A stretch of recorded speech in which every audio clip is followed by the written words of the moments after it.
I am here joined by Snipes 2430, the most My League online wins. Snipes, how you pulling off all these W's, man? Man, I don't know, man. Just hard work and dedication. I'm just putting in the hours, putting in that work. Definitely in the gym, getting those shots in. Definitely. So what kind of setup do you have when you play My League online? Like, what are you doing with your friends, with people you... Up next, it's Friday night and live on 2K Sports. We're going to bring DA, it's all yours. Well, Joel. Thank you, David. And a moment now to look at the year-to-year scoring output and how it has been trending for Collins. And one thing that has been very consistent for him the last few years, his ability to continue to deliver more and more offense. He's been doing everything that's been asked of him. Now a look at Philadelphia's starting lineup.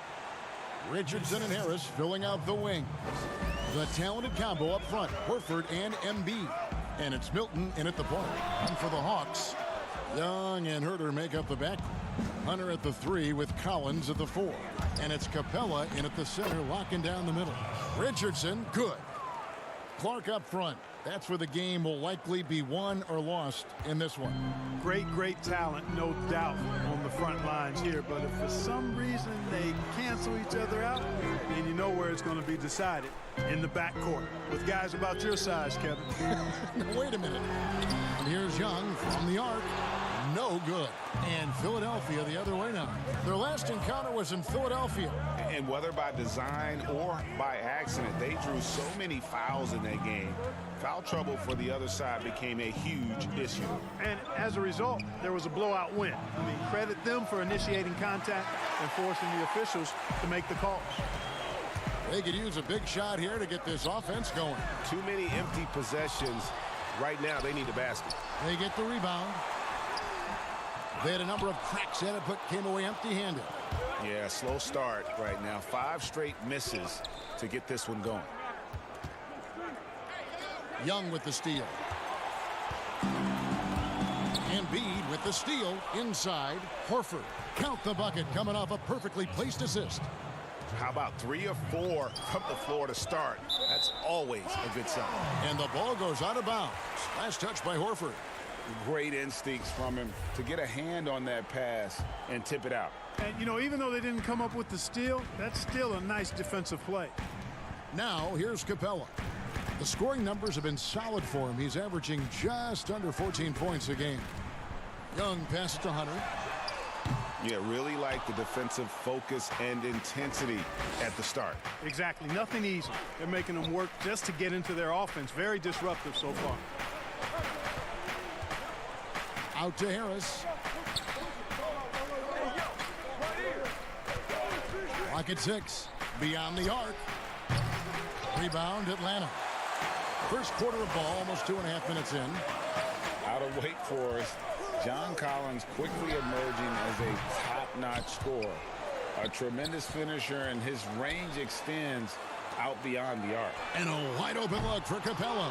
Atlanta again missing. The 76ers leading by 6. Here's Richardson, and it's Richardson slamming it down. Yeah, that's good vision from Harris. I mean, he draws so much attention himself, so he's become a capable passer. They need this one. And Young kicks to Capella. It's over Embiid. Another miss by Capella. And players with big numbers on losing teams can be accused of empty stats. So, Greg, you take Collins's with a grain of salt? You look at his field goal percentage, high 50s. He's not just a high-usage player. He is highly efficient. The 76ers shooting their first shots from the stripe in this game.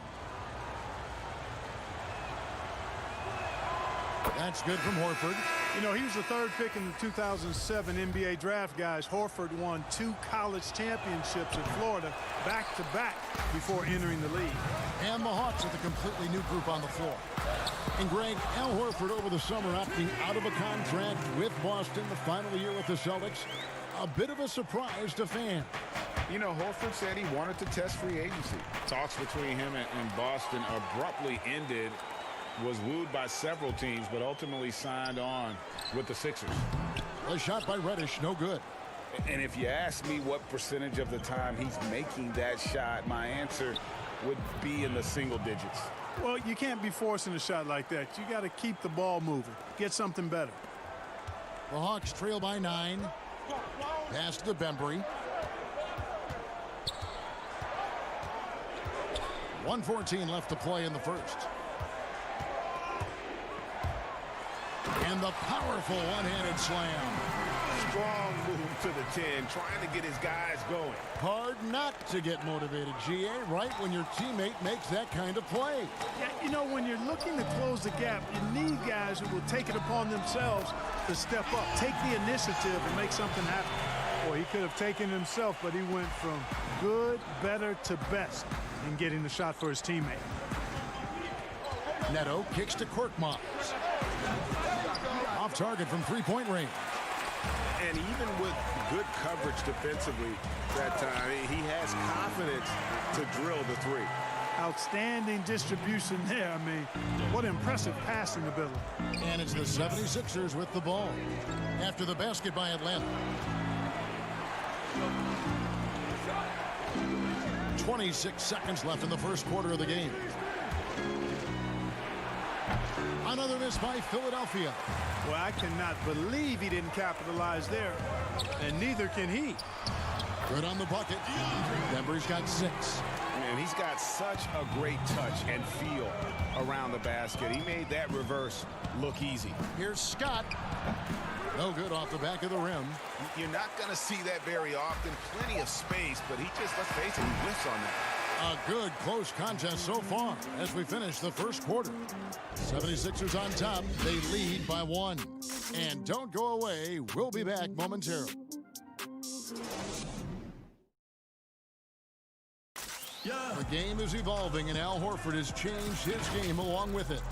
It never occurred to me that I'd be shooting threes at this rate and doing some of the things that. And give Horford credit. He adjusted with the times. He didn't stay set, Greg, in his ways. Yeah, he was always a great mid-range shooter, and he's proven to be a legitimate threat from deep. And this has been a fairly close game through the first quarter, and we'll see what happens here in the second. What stands out to you guys from the 76ers in this one? What we saw in that first quarter, they won their matchups defensively. Yeah, I agree. I mean, you look at the energy, the effort defensively, they put it all out there in that opening quarter. So on the floor for Philadelphia, we've got Alec Burks. Robinson is out there with Scott. Then there's Horford, and it's Neto in at the 1. Now Reddish. He's coming off a 22-point game against New York. And here is Horford.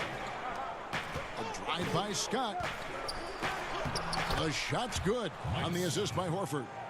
Scott's got his first basket of the night.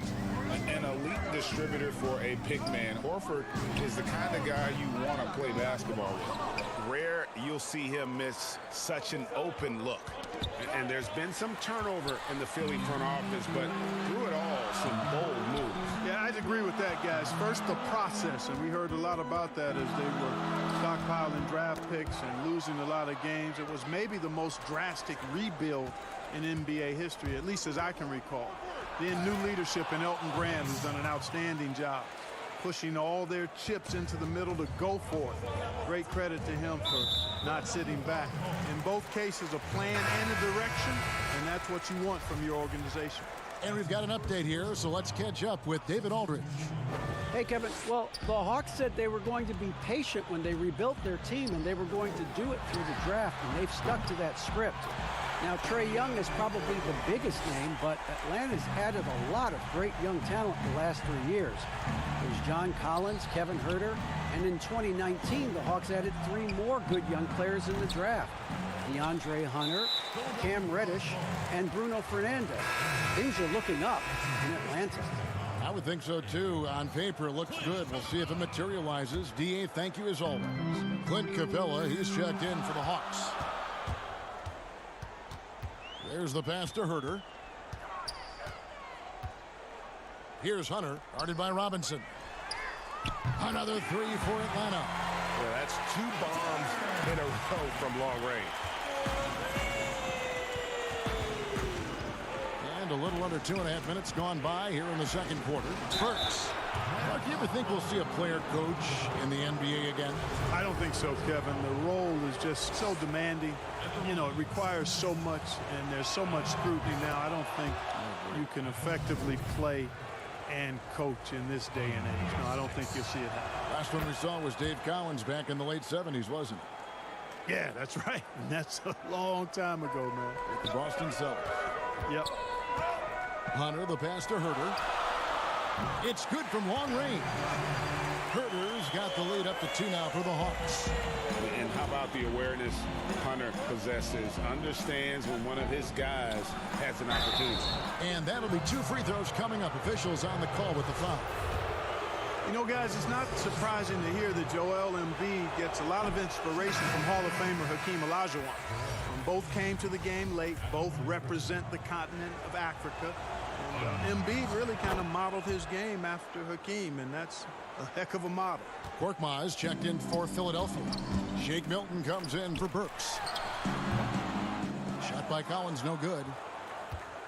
For Philadelphia, they've gone 2 of 4 shooting the ball here in the second. Embiid dishes to Richardson. Shooting foul as the whistle blows. He'll shoot 2 free throws. And when he first came to America, you know, what a great story this is. Embiid's coach in Cameroon sent him a DVD of Hakeem's highlights. And that was a good start for Embiid, and good work by you, Kevin, to dig up that factoid. Very nicely done. But you're right, Embiid said he watched that tape every day for 3 years, and you can see evidence of him watching that tape and how he plays. Members checked in for Kevin Herter. Capella with the bucket. But, you know, the closer Capella is to the rim, the more effective he becomes, in my opinion, in part because of his size and nice touch. Korkmaz kicks to Embiid. Dishes to Harris. Back to Embiid. Shoots over Capella. Harris controls the rebound and puts it back up and in. And the 76ers lead by 1. Yeah, you know, Harris is an active player. I mean, he's smooth and he's skilled, but he's also a guy that's got some grit and grind to him as well, and gets in there and keeps possessions a lot. Embiid comes with a double team. And it's Young. That time on the assist from Capella. Young's got 5 now. And not a great start for him in the first, but he's quickly starting to turn it around. The putback. Great positioning on the putback. Just focusing on the task at hand, that's all you can do. Yeah, these teams trading punches right now. I mean, it's table tennis. Back and forth we go. To the left side wing. From the arc. Another 3 for Atlanta. Well, they're getting a lot of their points outside the paint. 3 of their last 5 baskets are from three-point range. Pass to Milton. 40 seconds left here in the second. Rebound by the Hawks. And he rushed that one, no doubt about it. To be out of position, you could see the frustration on his face. The kick out to Young. And stolen by Richardson. Harris passes to Korkmaz. Good. And Harris gets the assist. 19 seconds left to play in the first half. To the middle. Here's Bembry. It's hauled in by Richardson. That's a surprise. I mean, really out of character for him to miss when the defense is not right up on him. All sorts of time. What a play. Simply drains it in at the buzzer. One eye on the rim, one eye on the clock. Nice job. What was written? So that'll be it for the first half. Fairly even battle underway in this one. Hawks lead by 2. Time now for the halftime break, with the third quarter soon to follow right here on 2K Sports. And now, the 2K Sports Halftime Show. Hey everybody, welcome to a competitive matchup for Atlanta in the first quarter. Some good action during the period, as it was just a 1-point game at the end of 1. If you look at the second quarter scoring, they had a small edge. They really hung tough as we got close to halftime. And that does it for our halftime show.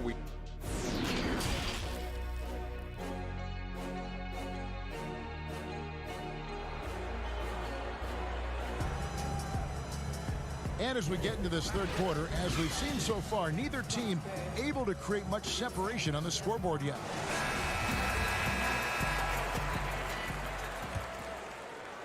The Hawks leading, and the last two drafts, the Atlanta Hawks aggressively making trades to assemble this roster. And drafting DeAndre Hunter and Cam Reddish, great length and versatility on the wings. You pair that with Trae Young and John Collins, and that's an exciting young core for the Hawks. Well, we've got a moment. Let's set the floor. Brought to you by Gatorade, all fueled up for the second half. On the court for Atlanta, Huerter the 2 with Hunter at the 3. Clint Capella is out there with Collins, and it's Young in at the point guard position. And that one's good. Hunter. A solid mid-range shooter. Hunter knows where his strengths are. Richardson outside. And Trae Young gets the whistle that time. That's his first foul.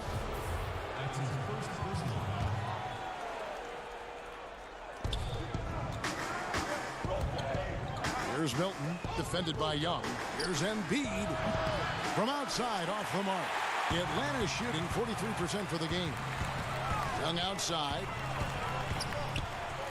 Huerter passes to Hunter. To the paint. The Hawks working the ball around. 5 on the clock. Here's Huerter. And again, it's Atlanta. The 76ers trail by 4. Horford finds Richardson. Now Embiid. Richardson outside. It's stolen by Capella. And now here comes Young leading the break. Atlanta gets it back in a new 14. Collins passes to Capella. Shot clock at 6. Tries yet again. And scoring with the play inside is Young. And it's a 6-point Hawks lead. And having to respect Young's deep range defensively, it's hard to close off the lane. You've got to love his aggressiveness to finish inside. Well, his leaping ability gives him a great advantage. Fellas, that's exactly why they look to get him the ball around the rim. I mean, it's either a dunk or free throws every time. Gotta take care of the ball. They'll punish you if you're that careless. That's right, and that's severe punishment right there. Exactly. I mean, when you're running neck to neck, those kinds of mistakes tip the scales. 76ers have gone 3 of 4 so far in the third quarter from the field. Pretty good start to the half. And we come back to it again and again. If you're just looking at points and rebounds, you really miss Al Horford's impact. It goes way deeper than the box score. And there's Hunter on the assist by Young. Young's got 3 assists now in this one. Here's Harris. With an average of around 19.5 points a game, his scoring has been a constant for them. And he connects with the jumper. And some detractors have looked at Horford's stats, and Greg, they said he's not an all-star.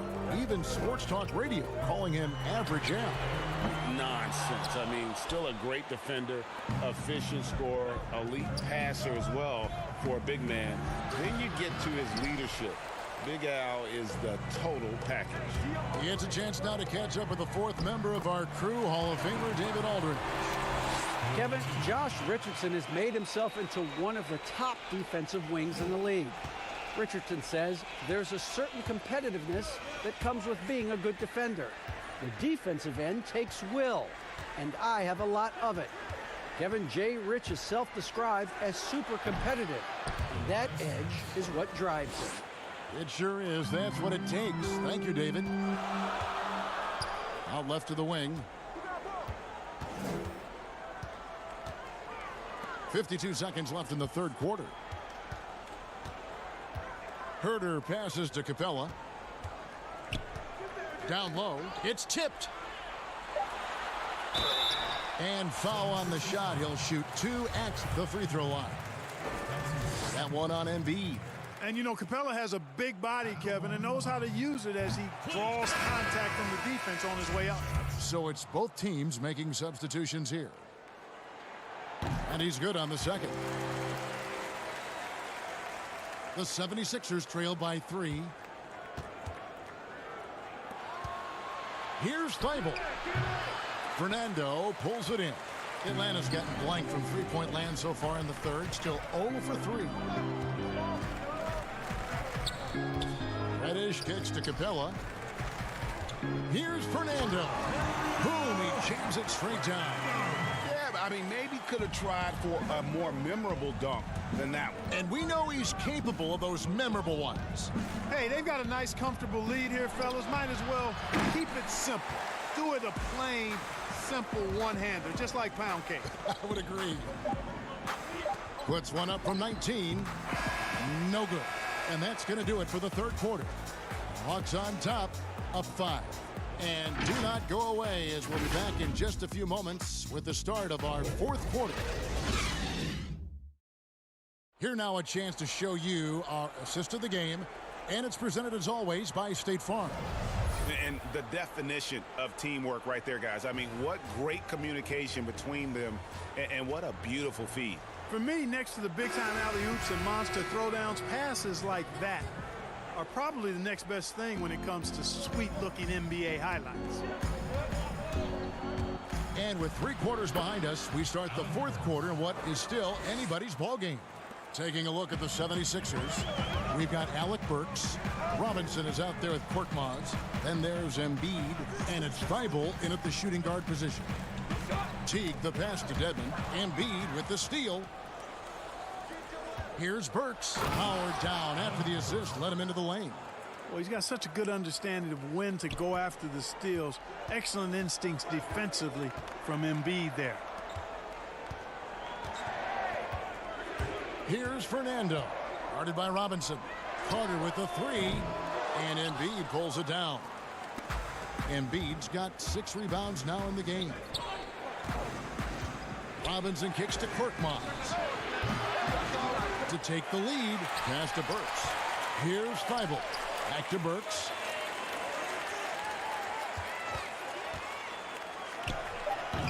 No luck that time on the shot that would have put them on top. And so it's Carter who brings the ball up for the Hawks. It's a 1-point game. Over to the left wing. Teague for 3. Drills the three-pointer. How many times have we seen a possession like that from them today? Ending with the basket, coming off a pretty pass. Well, when you look at the assist totals, heck, they've been clearly the better team. And now a chance to see what's coming up for Philadelphia. On Saturday, they'll be taking on Victor Oladipo and the Indiana Pacers. Then on Monday, they'll go up against Bradley Beal and the Washington Wizards. And no secret that this team can be very tough in their own building. And that's good news as they are loaded up with home games over the next stretch. This is a chance to create some separation. Robinson passes to Embiid. Back to Robinson. It's good.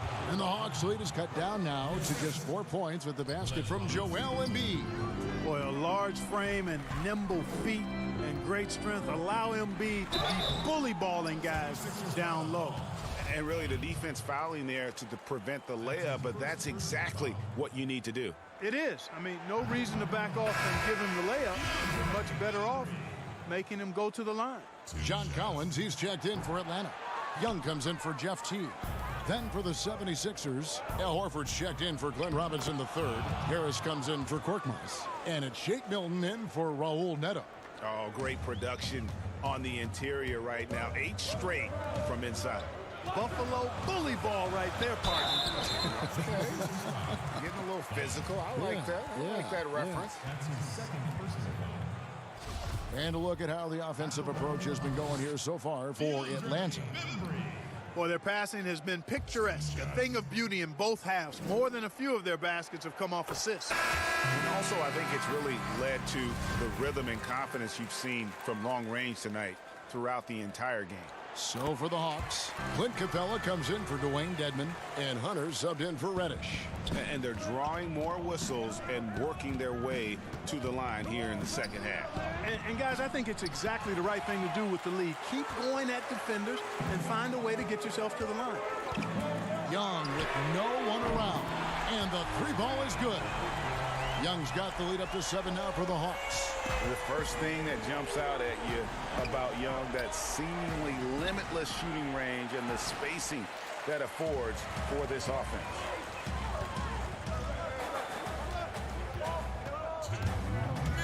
Back to Capella. That's in, coming off the assist from Young. Young's got 4 assists in the game. And that's the advantage of having a lead guard who can both pass and shoot. Young draws attention and takes advantage of a poor rotation defensively. Embiid against Capella. And he can't extend the lead to double digits. The 76ers trail by 9. Thibault, the pass to Milton.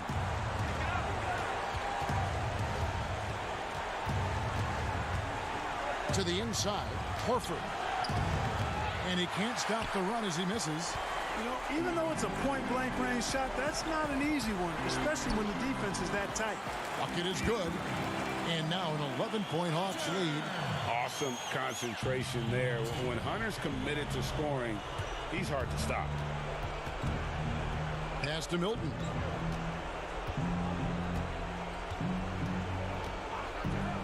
From 18 feet away, that one a little long. No excuses, none. I mean, with the defense non-existent, I mean, he has to connect from there. And we'll just watch the clock wind down, guys, in what will turn out to be a win here for the Hawks. The bench gave him a big lift in this game. And listen, Kevin, anytime your reserves can perform at a level that high, it puts you in an excellent position to win the game. And I think a great job in positioning themselves for the W here. It's win number 21 on the season. Out to Harris, and there's the whistle. 3-second violation. And just a little too lax with that possession, and it cost them. And I tell you what, more brain-neutral plays like that one, and they'll have a hole deeper than the one they're already in. And the 76ers with a completely new group now. And there's the pass to Reddish. 23 seconds left in the fourth quarter. Pass to Bembry. And it's O'Quinn with the rebound. Now the 76ers on the break. Held. That one falls. Great teamwork punctuated by a strong finish. That is the perfect fast break, guys. Getting a hoop before the defense can get set. And so Atlanta takes this one by a big margin. A confident win and one where they clearly showed the greater effort. Yeah, I mean, it was a solid.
unprecedented improvements to shooting, puck pickups, upper and lower body fluidity, and goaltending.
Unprecedented improvements to shooting, puck pickups, upper and lower body fluidity, and goaltending.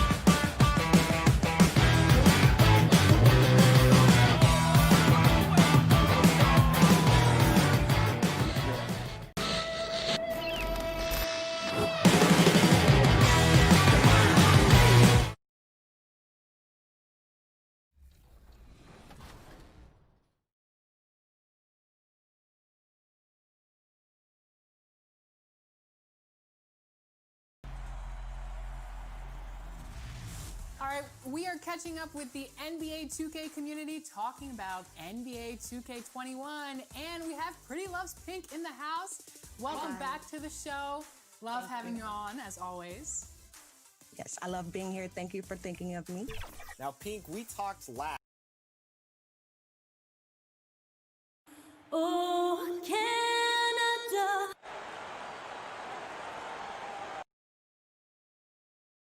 It's the NBA payday, and the game is going global. You're right. Thank you, DA. And a quick look here at some of the numbers for Powell.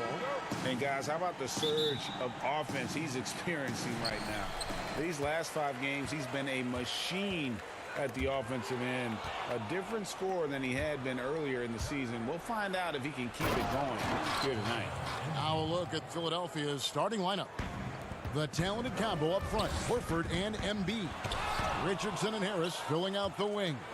And it's Milton in at point guard. And for Toronto, Anunoby and Siakam in at the forward slots. Frank VanVleet out there with Lowry. And And it's Ibaka in at the pivot spot, manning the middle. No, I tell you what, he earned his money on that foul. The 76ers shooting their first foul shots of the night here. And it's been an average year, really, at the free throw line for this group, only around 75%. Chris, you look at the grind of a regular season. Adam Silver seems open to fewer games or even fewer minutes per game. What do you think of that? This is one that I'm not with, Kevin. You know, in my day, you had guys play 82 games. And let's go back to the days of Bill Russell and Wilt Chamberlain. They were playing in shoes that basically were socks, and they didn't have tape, and they didn't have all the things that we're privy to in the medical industry. So I think we should keep it at 82 games and minutes the same, because it keeps a full context of sports where you can talk about Harden versus or Westbrook versus a Big O. It keeps the argument in the same place. I think fewer games, fewer minutes starts to change the dynamics and the expectations of what players can do. I don't mind changing and adding tournaments, letting guys get more rest, but I think the number of games and the minutes of the game has to stay 48 minutes, has to stay 82 games. Very interesting.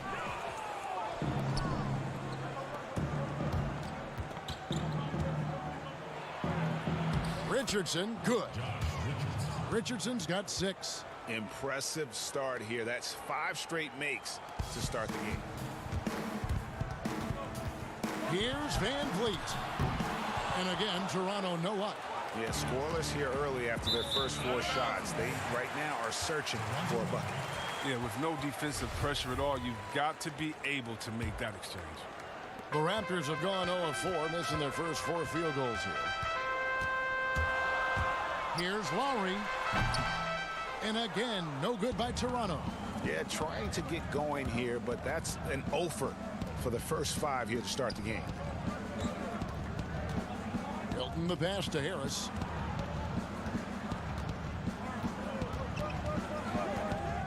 Six to shoot. And the 76ers tack on 2 more. Their play on both ends has been superb. We'll see if they can maintain the momentum. Yeah, got to be careful. It's still early. They've expended a lot of energy, but they've also built a nice cushion here. Well, the Raptors' Nick Nurse winning an NBA title in his first season. Greg is an NBA head coach.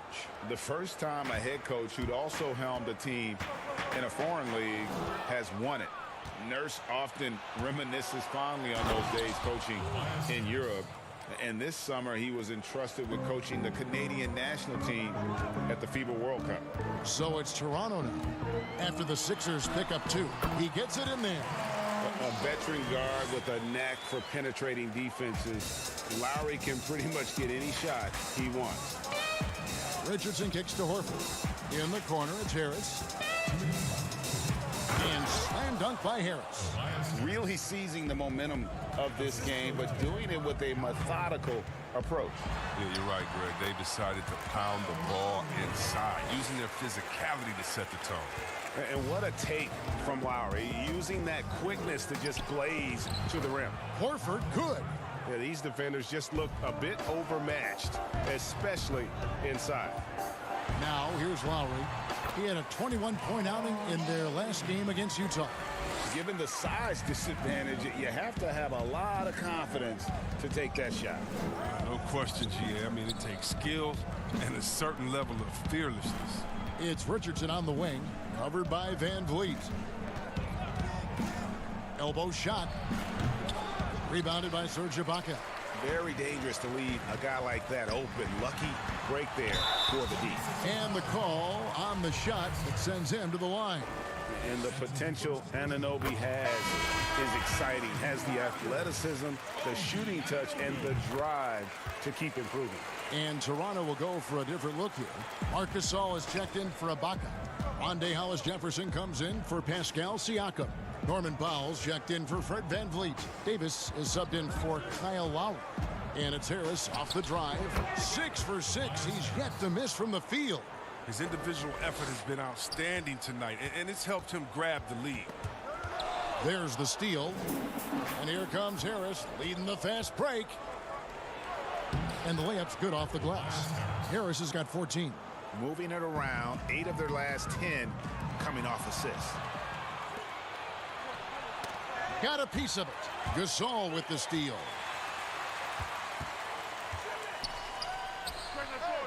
Offensive rebound. Yeah, and that's a pure hustle play, getting to the offensive glass for the tip-in. And that's the kind of quality you see in any strong offensive rebounder, isn't it? Now, here's Scott, currently averaging almost 6 points a game. Defensively, giving up far too many open rhythm looks. Here's Davis.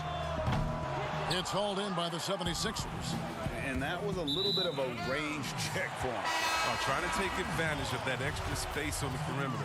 We see a lot of this now.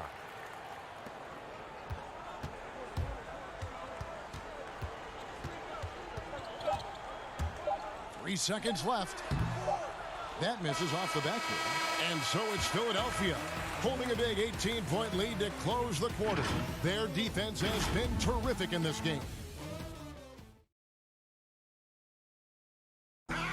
Al Horford provided some insight on why he decided to sign with Philadelphia. What put me over the edge. Playing for a historic franchise, Greg, they've got, of course, the great fan support, great history, something Horford relishes. A great choice. A team with depth and youth. They have a chance to be good for a long time. And if you're just tuning in, we've got a wide margin on the scoreboard, but plenty of time left for a comeback. Guys, 76ers pretty much in control here, it would seem. Well, you can see these guys are unafraid to take chances defensively. Yeah, it's a gambling style that pays off, GA, keeping things in disarray for that offense. And now, brought to you by Gatorade, all fueled up and ready to go. Let's reset our lineups. Setting the floor for the Raptors. They've got Powell. He's out there with Davis. Marc Gasol is out there with Hollis Jefferson. And it's Boucher in at the four-man position. Now let's go to the sideline and catch up with our Hall of Famer, David Aldridge. Well, Kevin, Kyle Lowry is hard-nosed, as we all know, and if you ask him, it comes from his upbringing in Philadelphia. Lowry said, a Philly player is what a basketball player is. We played on concrete. You got to be mentally tough. You're not trying to be athletic. You get hit the wrong way, you run into a metal pole. Kevin, that's what made him. From Philly to Villanova to Toronto to an NBA champion. I don't know about running into the metal pole, but that sounds painful. But he's certainly as tough as he can be. David, thank you. He struggles with his finishes sometimes. It's kept him from being an elite player. And just like his brother Powell, Marc Gasol active in humanitarian causes. We saw him volunteering on rescue boats in the Mediterranean. Mark doing his part, but also bringing attention to that humanitarian crisis. Korkmaz passes to Scott. Here's Neto. And oh boy, a lot of contact there, but he gets the call and will shoot two. Chris, when you look around the league, who do you feel is the most universally liked player in the league? That's a good one. There's so many players with great stories. How about Derrick Rose? Fighting all those injuries, coming back, having a 50-point game, becoming a leader again there in Minnesota. The youngest MVP ever, watching his ups and downs. Luka Doncic, how about that guy? That's just from excitement of play. The fact that he's just infused this Dallas team with energy and fun. It's so much fun watching him, and then you got to go with the elder statesman. In other words, we call him the old head where I'm from, and that's Vince Carter. If you don't love Vince Carter, something's wrong with you, because he's the line in the sand from Dr. J, Dominique Jordan, and those dunkers to anything that's happening today. Vince Carter, he's the man. And they keep hammering away at him inside, forcing the ball into the paint. And Horford wide open. He shoots. The jump shot from the baseline is right on target. Horford's got his second bucket tonight. Well, this is how much confidence Horford has in himself. It's what makes him such an efficient offensive player. Lowry from outside. No good. Shot missing. Now the 76ers take it the other way. Next up will be a home game matched up against the Pacers. They start a 3-game homestand with that game. Here's Robinson. That's in, and he found his range with that one. Now 1 for 2. Look at the unselfishness of Embiid, Kevin. He's solid at realizing when one of his guys is uncovered. And he comes up with the deuce. And defensively, they are on their heels every time the ball comes inside. He kicks it to Burks. Back to Embiid. His shot is good, making him a perfect 2 for 2 from the floor. what a finisher Embiid is. He's a pro at not letting the defense dictate to him. It's a +5 advantage for them in rebounding after that one. 2 free throws coming up, and they call the shooting foul. I'm not really sure I've ever seen a center who can play bully ball in the paint, step out and hit the 3, then give you the handles in the mix like Joel Embiid. I mean, him and Boogie Cousins are really the only two that come to mind. Harris is checked in for Philadelphia. Josh Richardson comes in for Raul Neto. And the wingspan of Embiid, I mean, very effective at using his length to turn shots back. Now here is Harris. Not a lot of room to the middle. Embiid finds Richardson.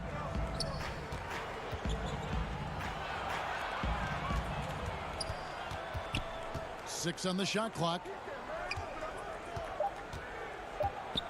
And here's Harris from the arc. He just cannot miss. 8 up, 8 in. Flawless. Now he's improving from distance. Now that's one of the things Harris has worked on, and the work has paid off. Ibaka goes in. Here's on an open. Guarded by Harris. Back to Van Vliet. Raptors moving the ball around. Over Richardson. Van Vliet can't get it to go. Philadelphia leading by 19 points. 3-second difference between shot clock and game clock. And no need to rush this. Let the clock run down. Yeah, no need to get the ball back here. You want to close this quarter with momentum. Well, so often we see this. Transition buckets off turnovers. Well, you know, Greg, this is why coaches preach ball security to their teams. That sequence right there. Embiid dishes to Harris. Here's Richardson. No good on the last second attempt there. And so it's the Philadelphia 76ers out in front by 17 points at the end of the quarter. And thanks for the great interview, David. And we'll be back for the third quarter of basketball following. It's the 2K Sports Halftime Show. Hey, welcome back to What a game it's been for Tobias Harris. He ended up with 17 points, 2 rebounds. And that's going to do it for us here.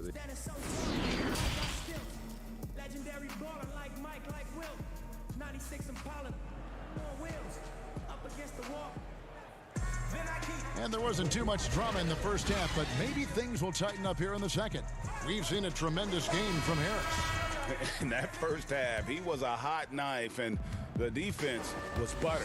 Sliced right through them. Oh, you're so right, Greg. I mean, he did a great job of attacking the seams, getting to the rim, and then finishing strong. So on the floor for Philadelphia, Harris at small forward with Horford at the 4. Then there's Embiid, then there's Richardson, and it's Milton in at the 1 spot. Here's Van Vliet, and it's wide right. It's off the rim. And they've got a big lead, not just on the scoreboard, but really in the rebounding numbers as well. Right at the free throw line. Offensive rebound, and Embiid is right there. And the 76ers lead by 21. I mean, stellar work on the offensive glass. Embiid, I mean, his reach helps him track down many second chance opportunities. And on our sideline, our reporter, David Aldridge. Well, Kevin, after 5 years as an assistant in Toronto, last season Nick Nurse moved to head coach of the Raptors, and the team responded, winning the franchise's first NBA championship. Nurse has been at this for 3 decades. He got his first head coaching position at the age of 23. And he has moved all throughout basketball, both domestically and abroad, guiding 15 teams in 5 different countries. After winning it all last year, Kevin, he's finally made it to the top. David, he sure has a long and winding journey. Thank you. Stopping on a dime. Harris knocks it down. The pull-up. Another shot in his arsenal. That's 1 for their first 4 to start the second half. And last season, the Sixers unveiling a Dr. J statue on their Legends Walk outside the team training facility. Oh, yeah, his second statue in Philly. I mean, the other one is down by the stadium. At that Legend Walk, you know who he joins? Wilt Chamberlain, Mo Cheeks, Bobby Jones, Billy Cunningham, Al Greer. That's some good company to be in. Some great history for the Sixers. Oh, we've seen Harris step up as an offensive threat. I mean, the more he looks to score, the better he is. And there's the 8-second call as they can't get it across half court in time. And just a little too lax with that possession, and it cost them. Yeah, you got to be locked in at all times. Their inconsistent play is a big reason why they're losing. The Raptors making a switch here. Davis is checked in, and he gets it to go. And 12 points for Joel Embiid. Can't let Embiid get comfortable inside. When he's this close, he's adept at burning the defense. Pass to Anunoby. To end the run, count that one. Anunoby's got 10 points. The 76ers have gone 5 of 7 from the field in the third quarter. Let's see if they can keep it up. And the foul called on Pascal Siakam. That is his first foul of the game. And the Raptors with some changes. Marc Gasol's checked in for Ibaka. And it's Rondae Hollis-Jefferson in for OG Anunoby.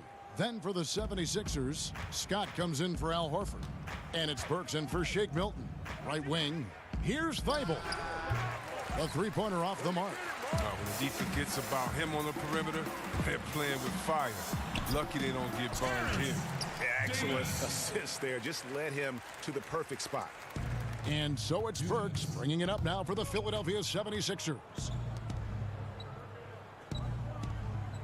Here's Thibault. No points in the game yet for him.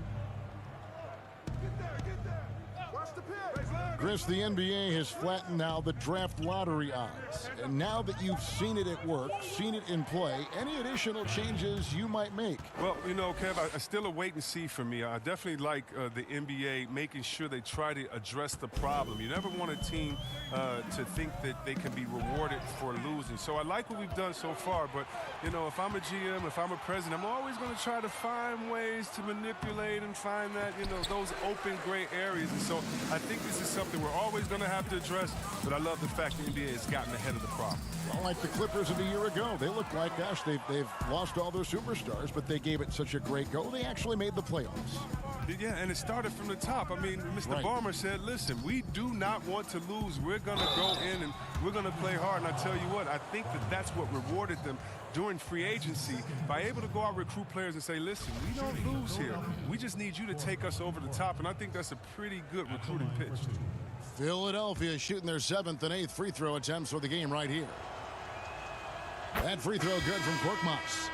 And for the Sixers, the health of their draft picks has been a story. Zaire Smith, Markelle Fultz, Ben Simmons, Joel Embiid, all missing significant time with injury. Health continues to be a key for them, GA. Embiid in particular, he's missed some games last year, missed some back-to-backs. And, he's 7'2". You just hope his knees could withstand the grind. They got to keep him going to reach their goal. Philadelphia's gone 1 of 2 from beyond the arc since coming out of the break. Thibault, the pass to Embiid. Here's Burks. They shoot again. Outside for Robinson.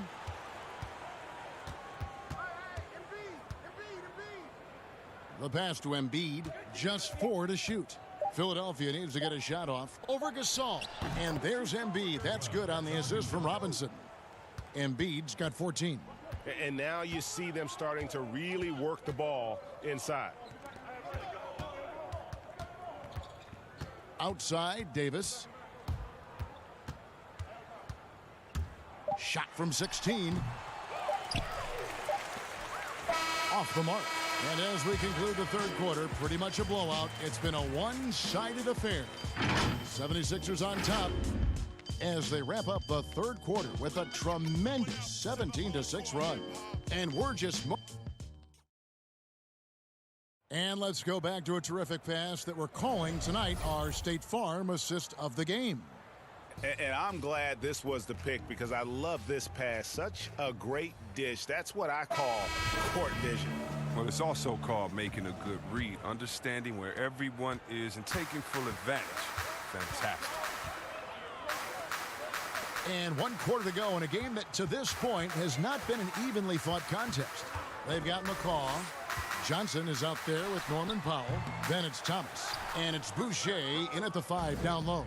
So that's the 5 in the game for Toronto. Well, they've been better than good on the glass today, and there is a glaring discrepancy between these two teams in that area. To the paint, It's tipped, and it goes out of bounds. That went off Robinson. And he made the right read on that play, but just couldn't secure the steal. And you can tell he feels he should have had it still. The hustle was impressive. Lets it go from deep.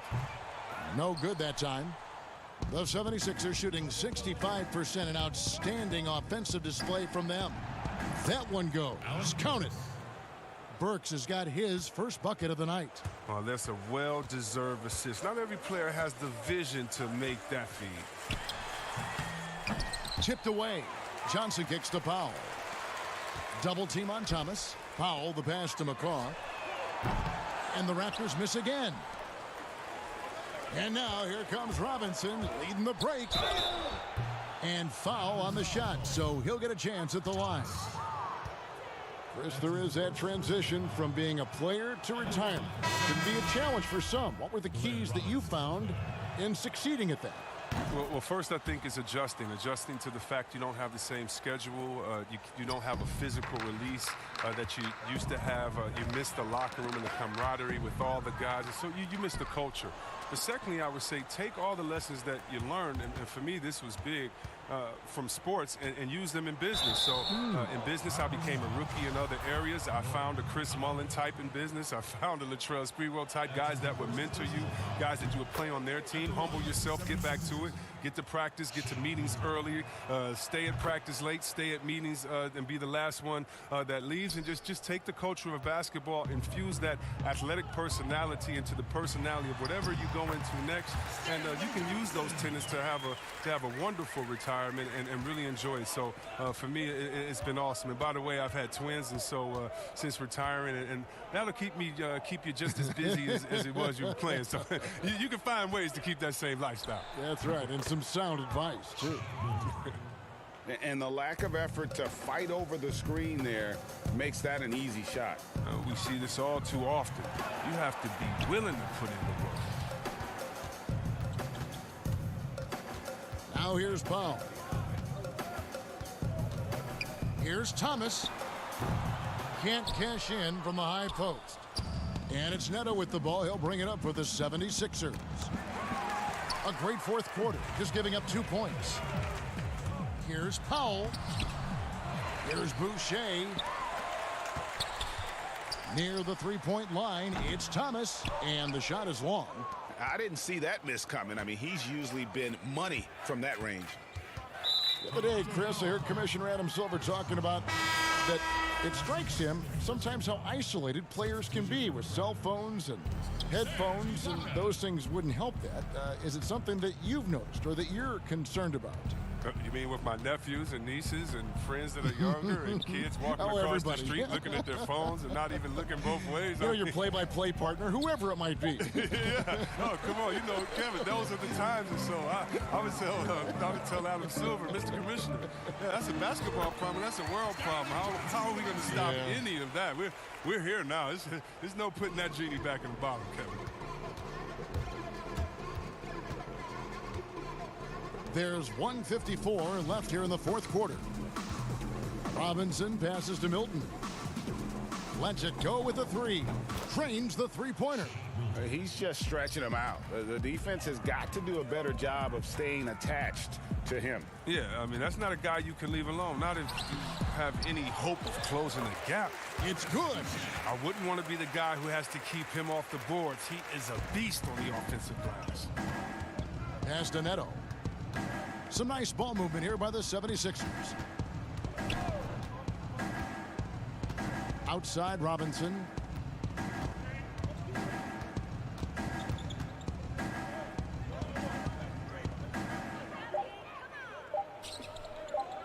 He dishes it to O'Quinn. Whoops, there's the 24-second shot clock violation, so they'll turn it over. Davis is checked in for Toronto. Terrence Davis.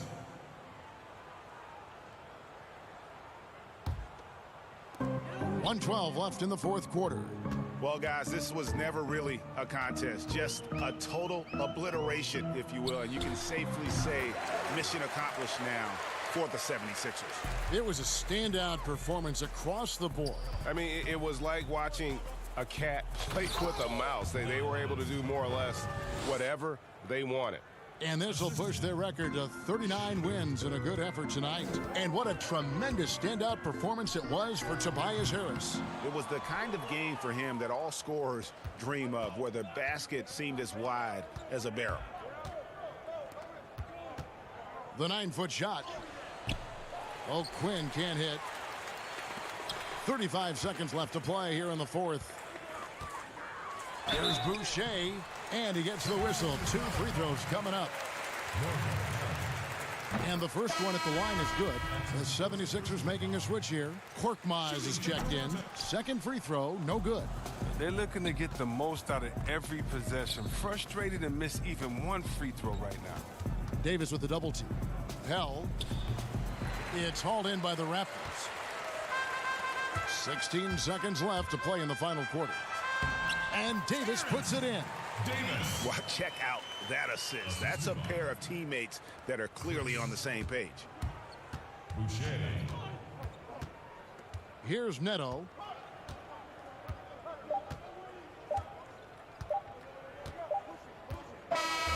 So it's Philadelphia winning this one easily. A resounding victory for them.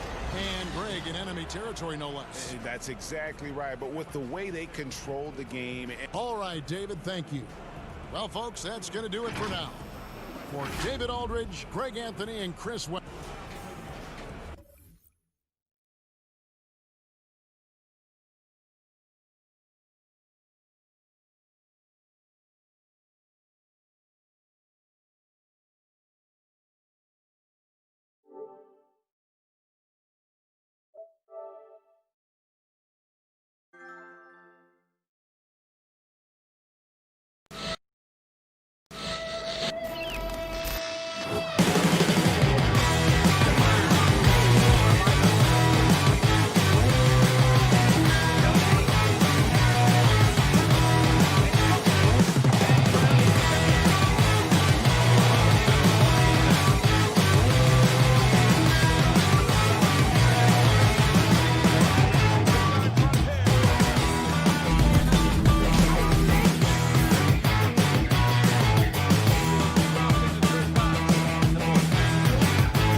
unprecedented improvements to shooting, puck pickups, upper and lower body fluidity, and goaltending.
unprecedented improvements, shooting, puck pickups, upper and lower body fluidity, and goaltending.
Like a beast.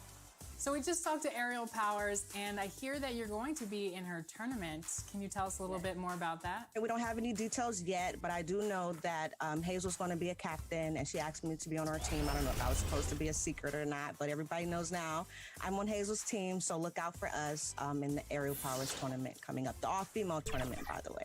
So the tall buildings of downtown Boston lighting up. And well, guys, David Eve's come a long way. Thank you. Look at the 76ers starting group. The talented combo up front, Horford and Embiid. Richardson and Harris filling out the wing. And it's Milton in at the point guard. And for the Celtics, Hayward at small forward with Tatum at the 4. Walker and Brown, they're manning the backcourt. And it's Tice in at the 5.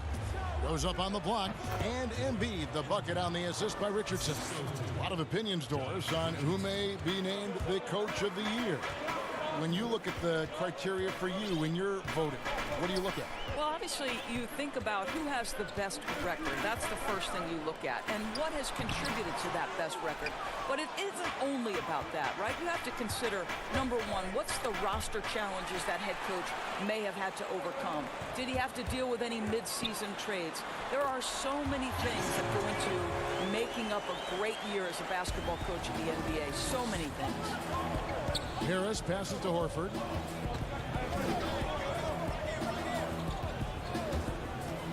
From 20 feet out, it's hauled in by Brown. For Boston, they come into this one following a loss to Milwaukee. The 3 from Tatum. Out of bounds, Philadelphia takes possession. No clues where that pass was going. That is a brutal turnover. Here in the first, a little over a minute played so far. Pass to Harris.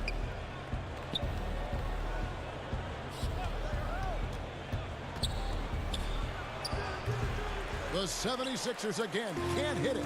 Listen, he knows he should have made that shot. We'll see if they can work it back to him in that same area.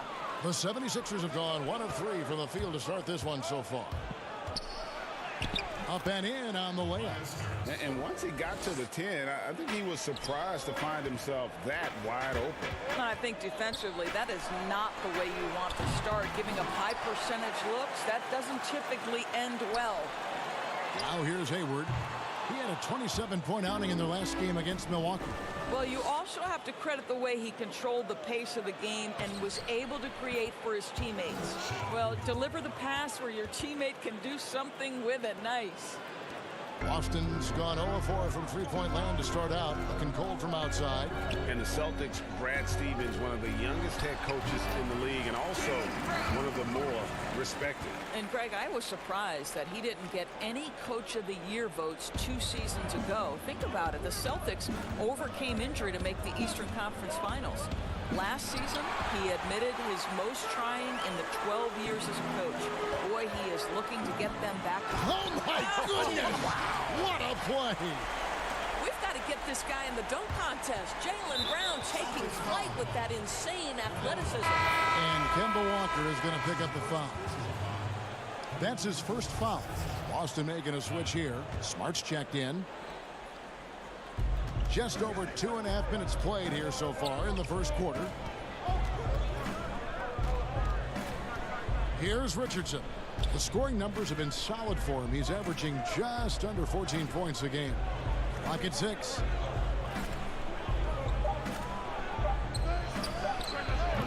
No good there off the double clutch. And here's Brown. He'll bring it up for the Boston Celtics. Tatum drives in. And foul on the shot, so he'll get a chance at the line. Moves on moves. That's Jason Tatum. I mean, this guy's a natural isolation scorer. Jab steps, crossovers, turnarounds, fadeaways. He's got an awful lot in his bag. Looking at who's out there now for the Celtics. Ennis Cantor's checked in for Daniel Tice. Williams comes in for Brown. And Brad Wanamaker subbed in for Walker. Man, it's close, but, didn't get on balance quick enough. And he dunks it down. I'll bet even they didn't think the pick would work that well. No. And they get the major league dunk out of it, too. My question is, where was the help? Someone rotate over and challenge. And even against defense as tight as that, you almost expect him to still bury those. Quick job of getting up the floor and creating early offense. You don't give the defense any chance to set up. Sometimes you just love an easy look. Here's Wanamaker. Looking at his numbers, he's averaging about 6.5 points a game. Passes it to Smart. Boston needs to get off a shot. Williams for 3. Rebound by the 76ers. This game coming after a loss against the Pistons. Thibault, the pass to Embiid.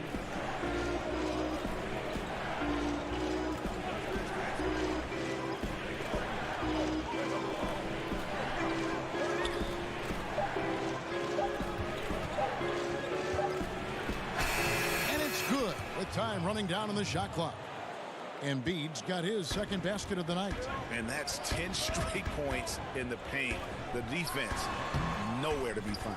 Listen, if you're that wide open, you have to take the shot, even if it's not your favorite. Korkmaz, score it. His third straight basket in 3 tries. And their offense already in a flow. Some stellar shooting to jump out to this lead. They get it back. Scott, and he banks in the layup. I mean, the number of points they've scored in the paint already here is eye-opening. To the paint. Knocked away. And so it's the Philadelphia 76ers. Ahead by 9 as the quarter comes to a close. They've been playing.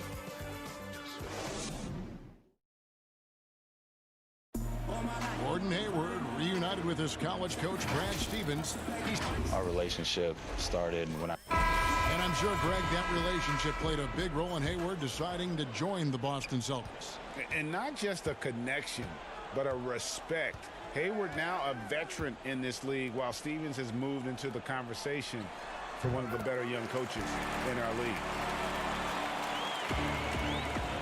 And welcome back to the second quarter of action. Plenty of basketball left to play, but this one has been one-sided so far. And looking at what we've seen from the 76ers, what do you guys think? Playing inside out in that first quarter led to some high percentage shots in the paint. It is great when you can get that established early, because to me it opens up every other aspect of your game.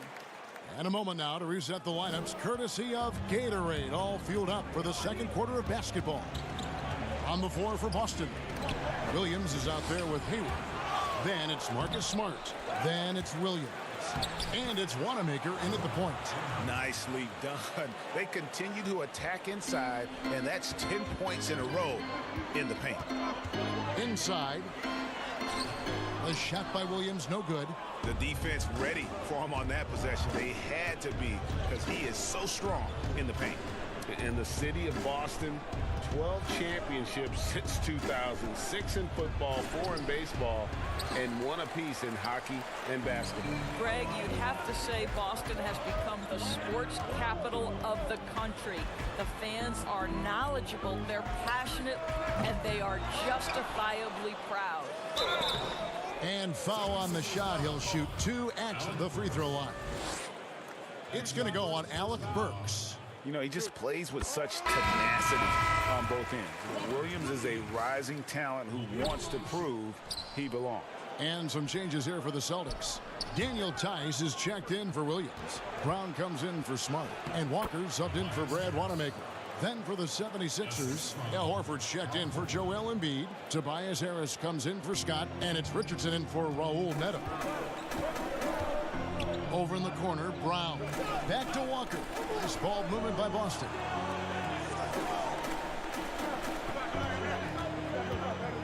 Left side, Brown.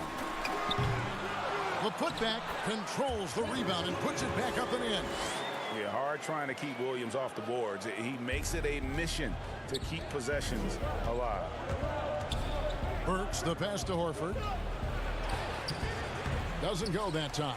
So the Celtics will take it the other way. This game coming after a loss against the Bucks. The shot's good from Gordon Hayward. That's the attacking mentality of Gordon Hayward. If he sees a lane to the basket, he will seize that opportunity. Richardson against Walker.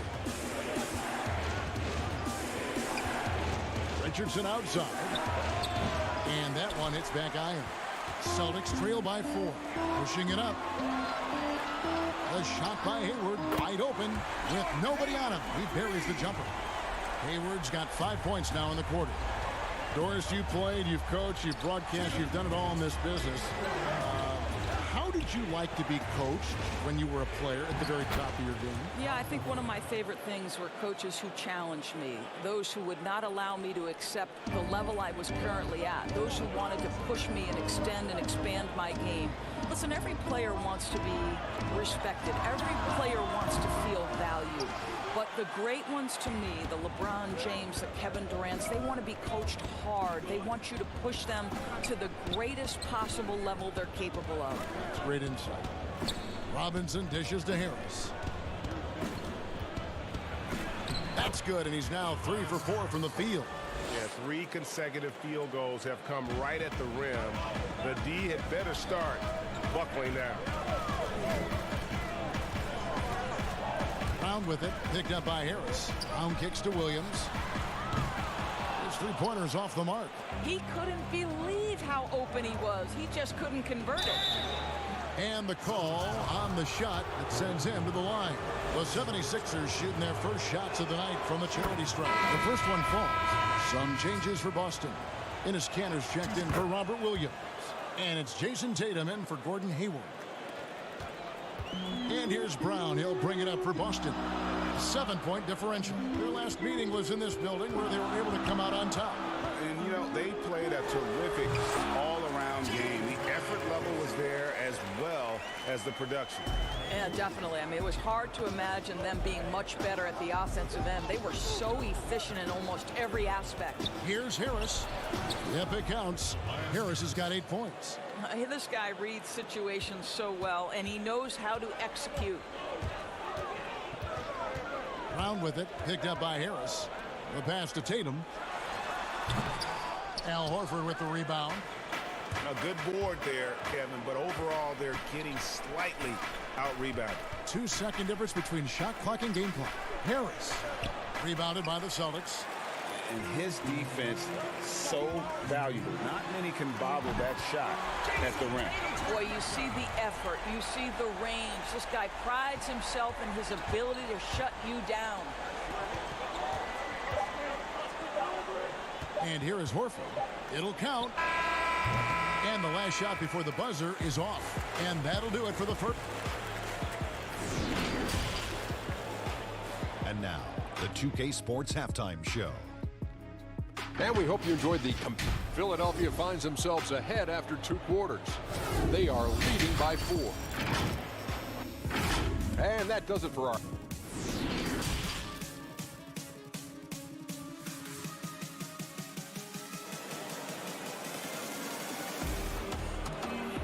And if you're just joining us, we've played through the first half in a game that's been fairly even so far.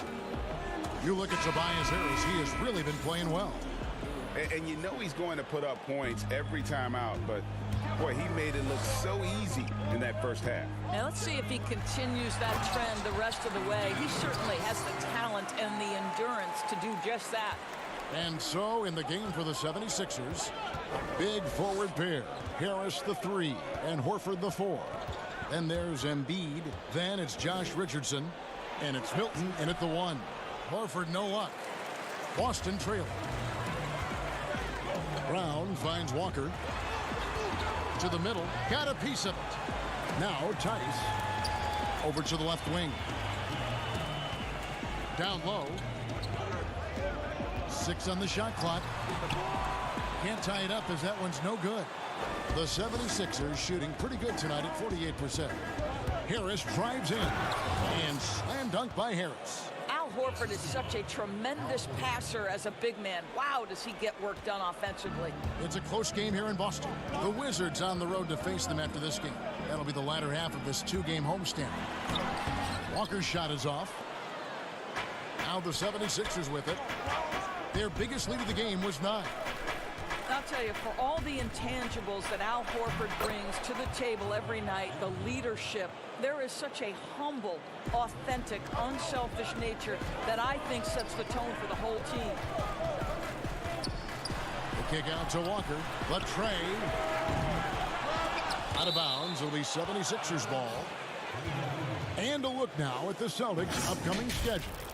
On Friday, they'll take on John Wall and the Washington Wizards. And then on Sunday, they'll begin a road trip starting in Chicago against the Bulls.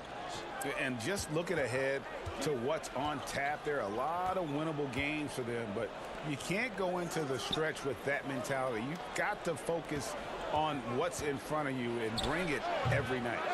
No shot by Milton, no good. And the veteran leader, Al Horford, a calm, quiet locker room presence, Doris, but his words carry a lot of weight.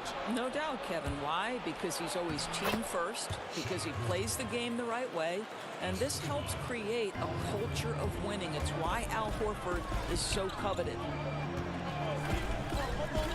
Ball's knocked loose. Now the 76ers on the break.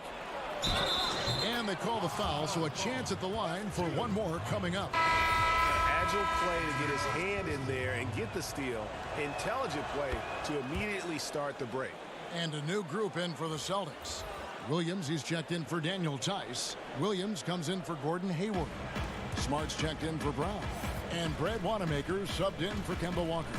And then for Philadelphia, Scotty's checked in for Horford. Korkmaz comes in for Harris. And Raul Neto subbed in for Richardson. The 3 from Tatum. No good there. And it's Philadelphia the other way.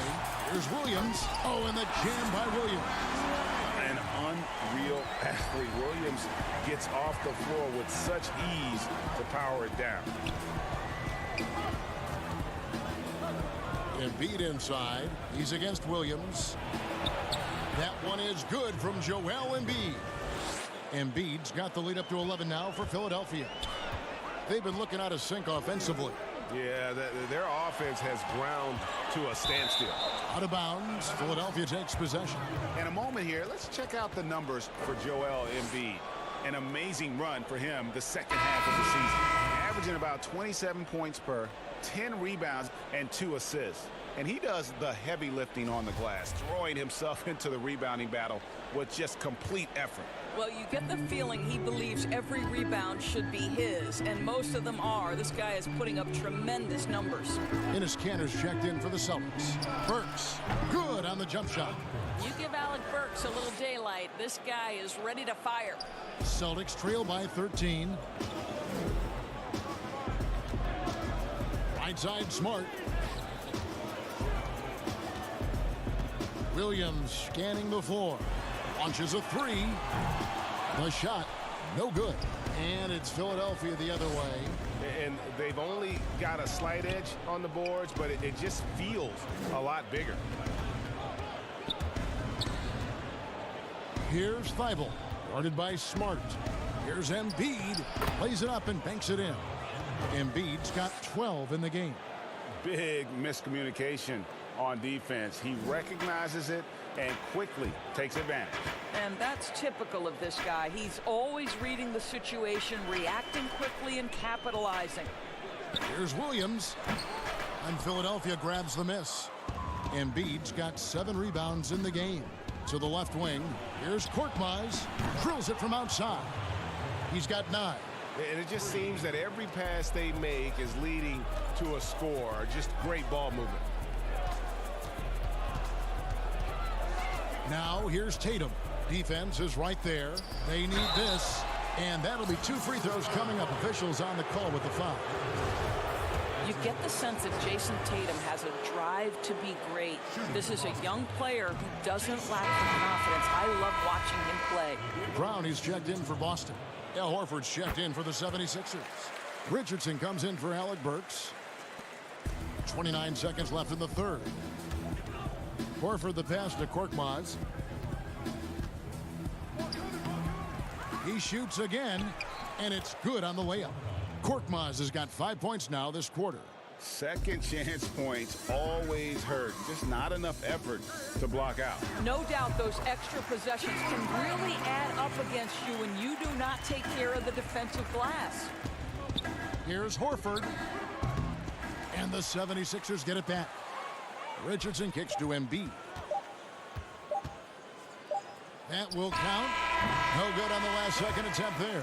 And so it's the Philadelphia 76ers out in front by 17 points at the end of the quarter. Their strategy has been clear tonight. Work the ball inside, get shots in the paint, and now they are scoring with ease. Back to the end. And how about a look now at our assist of the game? Brought to you by State Farm.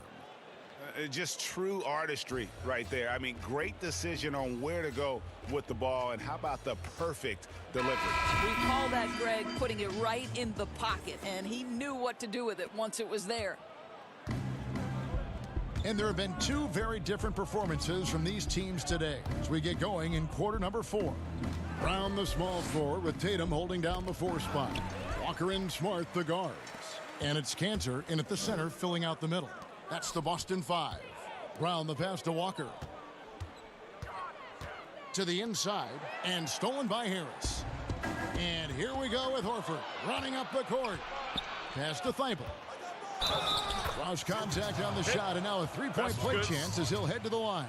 We've always been wowed by the athleticism in the NBA, but it seems to be becoming even more athletic. And certain guys get it done, Doris, in different ways. Yeah, I think there's a couple of examples, Kev, of guys who don't have or are not blessed with incredible athleticism, but who have found a way to be successful. Nikola Jokic is a first-team NBA player who plays very much below the rim. And then you look at certain shooters who can affect the game. J.J. Redick, he is impossible to guard because he's one constant stream of movement. So, listen, if you have great skill for your position, without athleticism, you can still find a way to have a job in this NBA. Basket is good. The assist from Harris. How many times have we seen a possession like that from them today, ending with a basket coming off a pretty pass? It's Brown with the drive, and easy 2 points on the layup. How confident is Jaylen Brown in his handle? The dribble drive through traffic, really nice. Here's Harris. And he gets the whistle. 2 free throws coming up. Well, we knew that Tobias Harris would be one of the big names during free agency this past summer. Wasn't a lot of speculation for him when free agency hit. Ends up staying with the Sixers, and I think it makes sense for both sides, and he fits nicely next to Embiid. Hayward on the wing. Uses the glass to finish the lane. Well, Gordon Hayward has an interior game that is solid. He's outstanding using his height and his touch on the interior. Cantor against Harris. From the stripe, and he hits the jump shot. Harris has got 5 points in the quarter. You can see it. Once this guy gets his rhythm, he is so hard to slow down. What an excellent night for him and his team. Tice finds Walker. And contact on the shot, so he'll be shooting free throws here. That one on Embiid. Doris, we've both been very public in our admiration for LeBron, the face of the league, for so many years. When he retires, and we're approaching that date, who do you think might step up and take his place as the face of the NBA? Well, probably the most likely candidate is the new and reigning MVP, and that's Giannis Antetokounmpo, who is an absolute physical force. He's put on 50 pounds. He's getting more and more skilled. When he adds that three-point shot as a consistent weapon and gets to an in-between game, he will be impossible to guard. Kawhi Leonard, you know, he is now sort of taking over as a multi-time winner of the Finals MVP, and certainly a player guys want to play with. So just a couple of possibilities there, Kev. Falls right in. He is 8 for 11 with that shot. And with the lead, I like the strategy here. Continue to get the ball to guys who can do something with it. One thing we've learned in the NBA, the game is never over. So you've got to continue to score, continue to build your lead. The 76ers leading by 23. 1:56 left here in the fourth quarter. Feeds to Horford. It's stolen by Tice. Outside Tatum. Brown outside.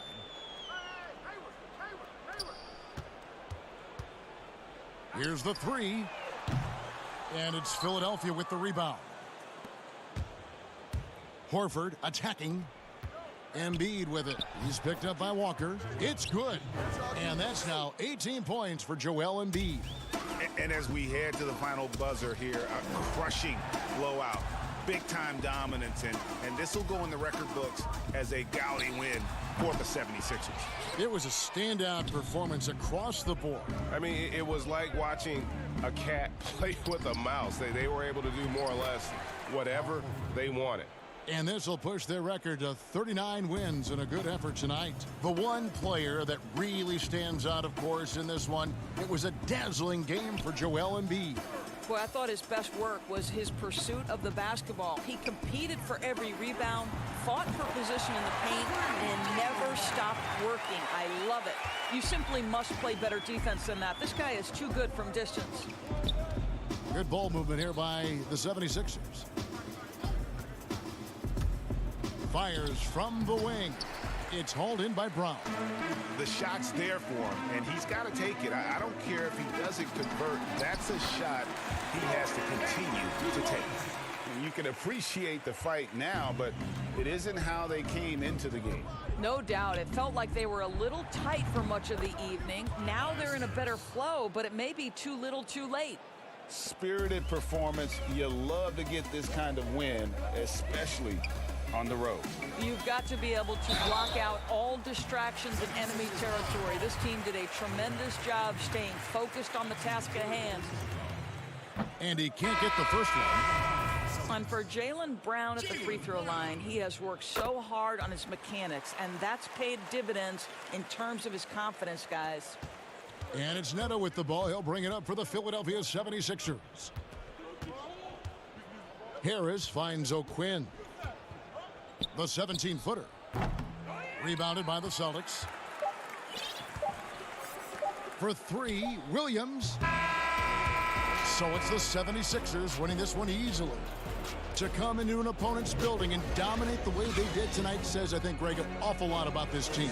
I guess they don't need home cooking to feel at home. I mean, Kevin, just a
unprecedented improvements to shooting, puck pickups, upper and lower body fluidity, and goaltending.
unprecedented improvements to shooting, puck pickups, upper and lower body fluidity, and goaltending.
Okay? Of course, always. So, Pink, last year, I remember we talked about the WNBA coming to NBA 2K for the first time. I can confirm that it's back in NBA 2K21. What are some things you'd like to see to improve on the WNBA inclusion?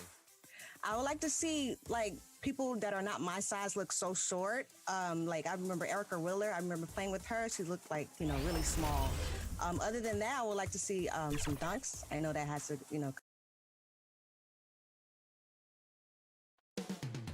Philadelphia.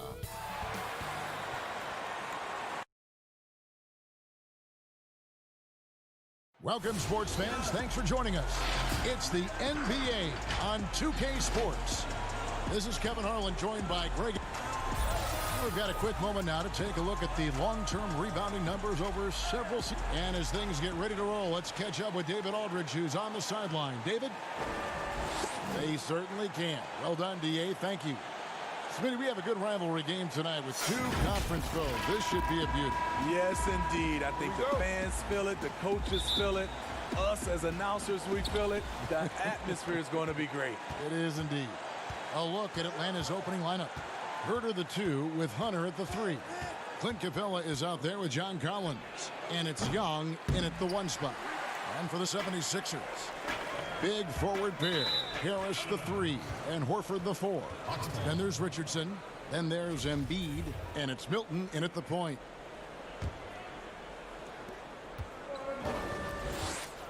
Young with the ball. From deep. Good on the three-point shot. Young's got the opening field goal of the game for the Hawks. He's calm. He's confident. Young has that it factor. Harris outside. Tried to come right back with the 3 of his own, but it's no good. Now Hunter. He's coming off a 13-point game against New York. Outside Collins. Down to 5 on the shot clock. To the middle. Here's Capella, and the dunk by Capella. I like that. Collins playing under control, reading the floor. Nice setup there. Embiid inside, working on Collins. Embiid, no good. Meeting right at the rim. He typically converts in those situations. Not this time. Herter passes to Collins. Embiid against Capella. Young for 3. Another 3 for Atlanta. And he's not going to miss that sort of an opportunity from deep. Embiid against Collins. Harris outside. It's Richardson on the wing. And Clint Capella is going to pick up a foul. That is his first foul of the game. This is year 2 for Lloyd Pierce as an NBA head coach. Still in his early 40s, the Hawks, the perfect opportunity for him to grow and develop alongside his players. It's stolen by Harris.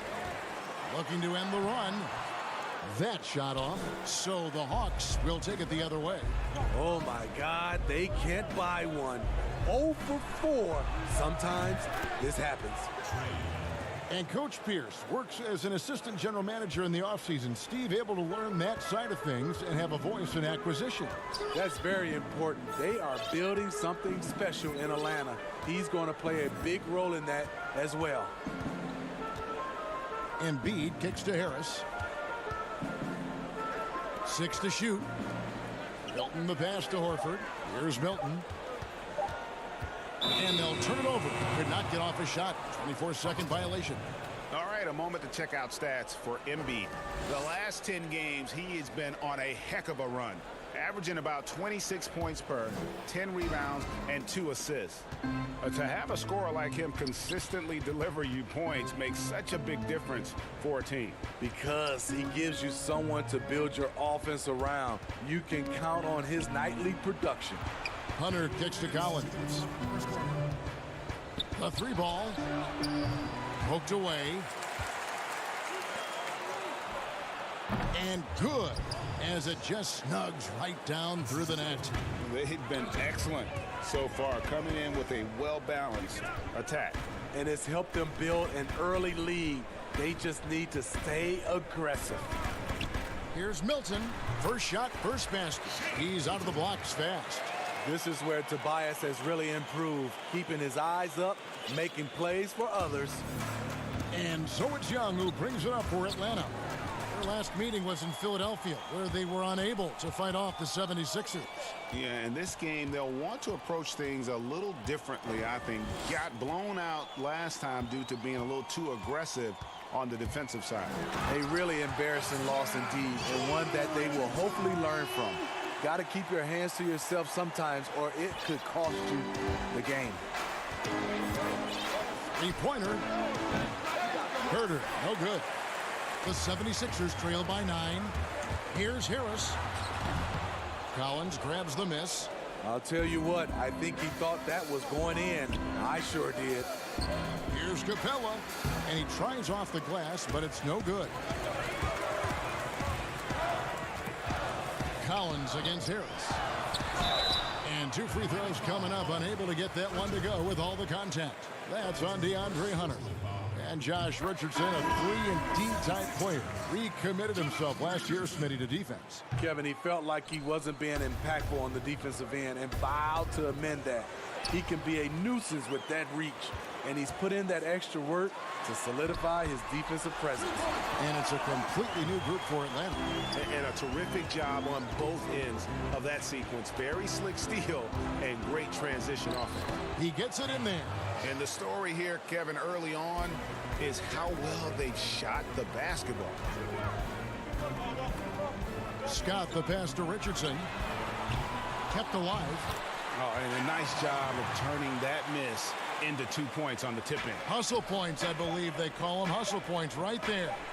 Reddish, no good from the wing. Trae Young, he's feeling it tonight and has been the driving force for the Atlanta Hawks. And it was...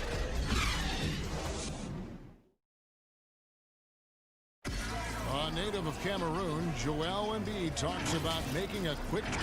Not knowing English, obviously at the beginning, it was a little bit hard to express myself. Obviously, I can... And that unique sense of humor, Greg, is a specialty of Embiid. He's a fun-loving guy who's become a must-follow on social media.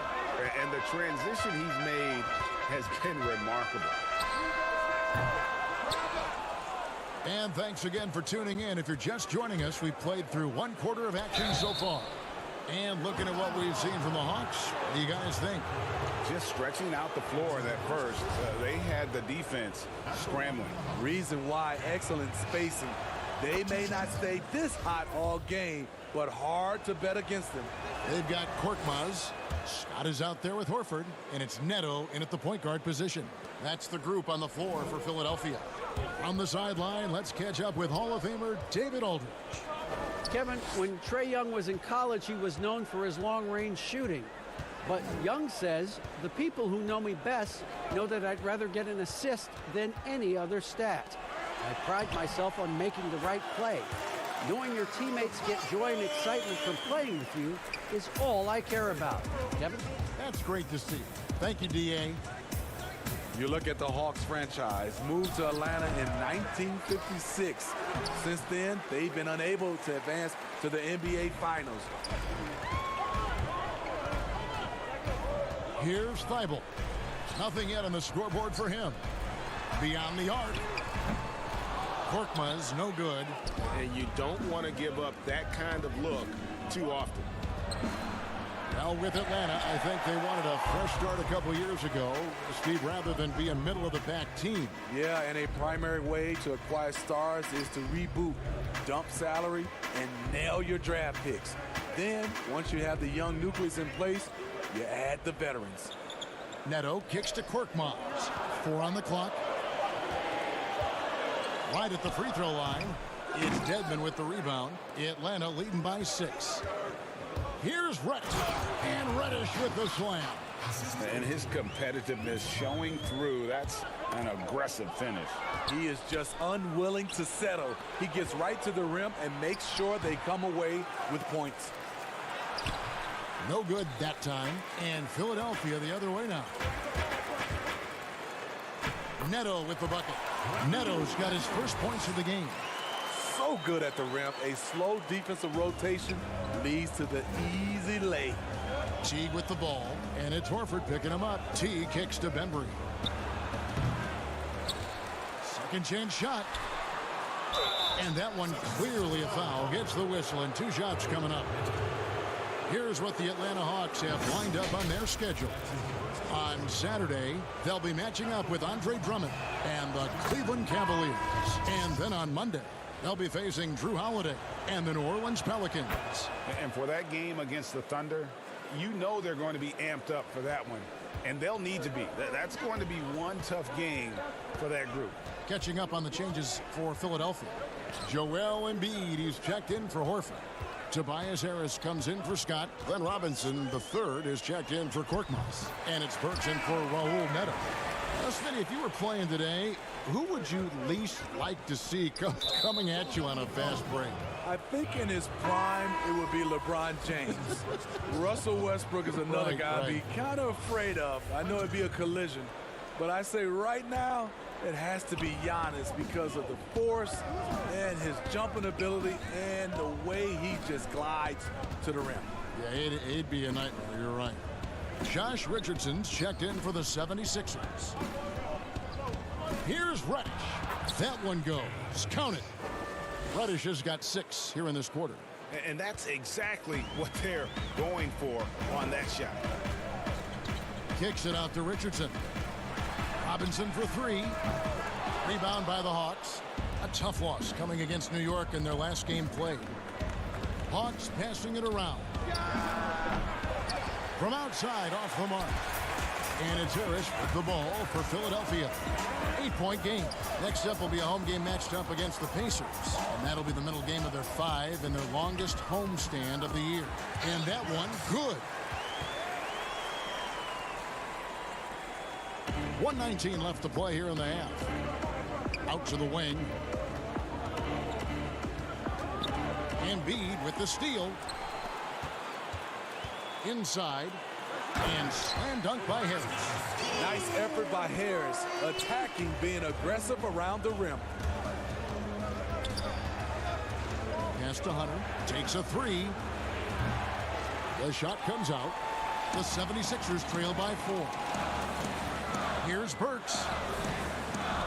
And checking out some numbers here for Harris.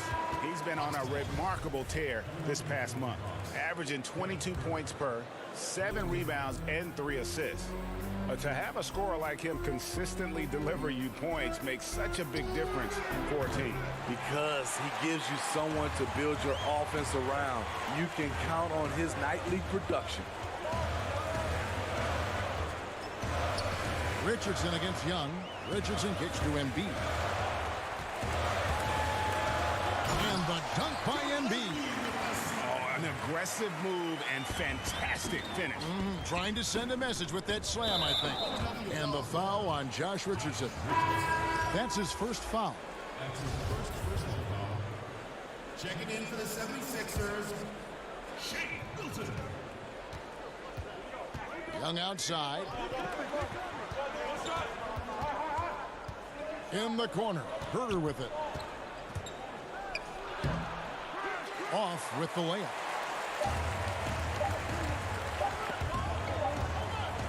So that'll be it for the first half. Fairly even battle underway in this one. Hawks ahead, up 2. Live from... It's the 2K Sports Halftime Show. Hey, welcome back to 2K. Atlanta was looking great right away. Seemingly flawless as the game got underway. They were knocking down shots and playing tough defense as they went on a 13-0 run. And that does it for our...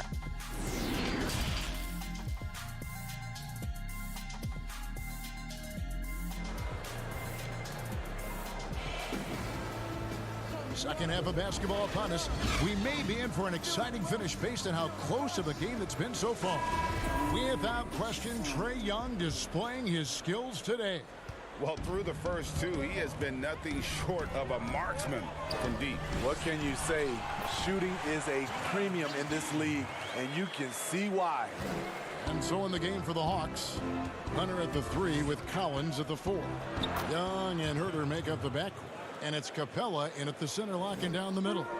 Terrific play call to give him a clean look at the rim. That's how you want to start the second half. Listen, put the ball in the hands of your best scorers and let them go to work. Keep it simple. Outside Collins to the left side wing. Passes it to Herter. Shot clock reset for the Hawks. From deep. That shot misses. They haven't led the game yet. A chance to do so right here. Looking for that upper hand right now. Richardson attacking. And again, it's Philadelphia. They are attacking the rim and getting great results. Atlanta's gone 0-2 from deep to start things here in the second half. Here's Herter. Oh, and that one had the right spin on it, and it is good. Herter's got it all tied up now for the Hawks. And after he missed the first 2 seasons of his career, Greg, with the broken bone in his foot, would injuries be your main concern for Joel Embiid? Look, no doubt about it. As long as he's healthy, he's an all-league performer. Still, 7-footers carry a lot of weight in our league. He wants to prove he can play big minutes. They just got to make sure they protect him. Back to Richardson. Banked in off the glass. Richardson's got 4 points now in the quarter. Man, have they been effective at getting the ball inside. Now, here's Hunter. Guarded by Harris. And that one's good. Hunter With a number of moves and shots to choose from, Hunter is scary. Nice bucket there. It's Richardson on the wing. Richardson missing again. The Hawks leading. And a wide open look for Capella. Horford with the rebound. The 76ers have gone 4 of 6 from the field since the start of the third. And it's Richardson slamming it down. And with Josh Richardson, they love his size in the backcourt and his mobility. He moves extremely well.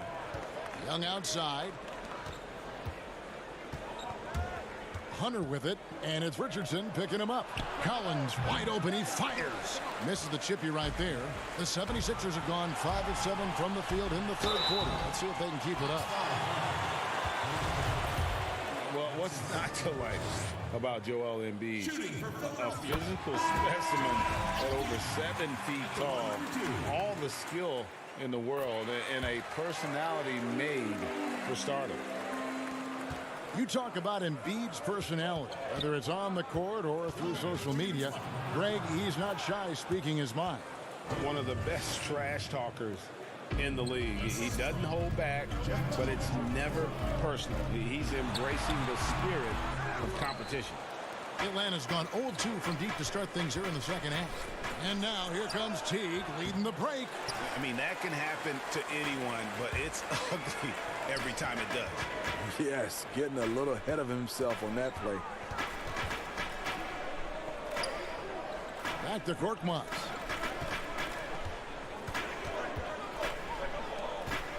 Just 5 on the clock.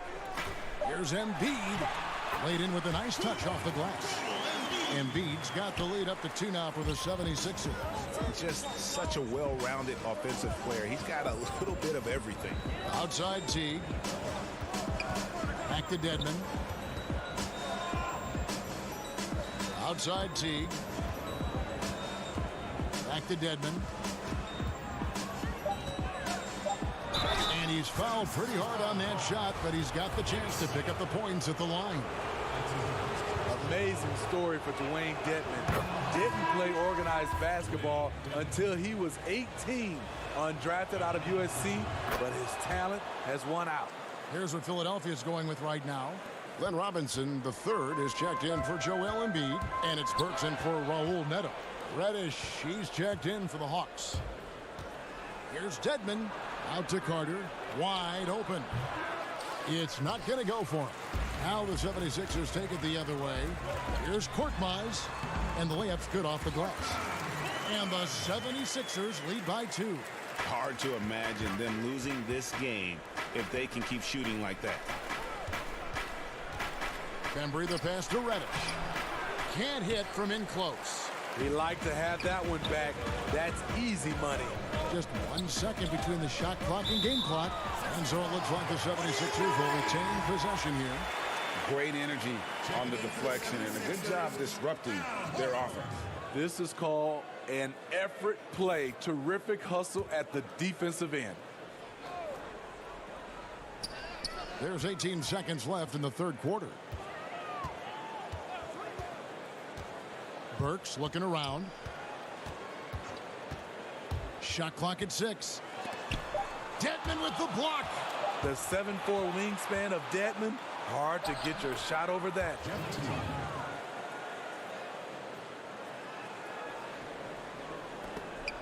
A big-time effort for Joel Embiid, providing a lot of energy for Philadelphia. He notched 8 points in the quarter and has that terrific basketball instinct on display. Don't go anywhere. We'll be right back. And let's go back to a terrific pass that we're calling tonight our State Farm assist of the game.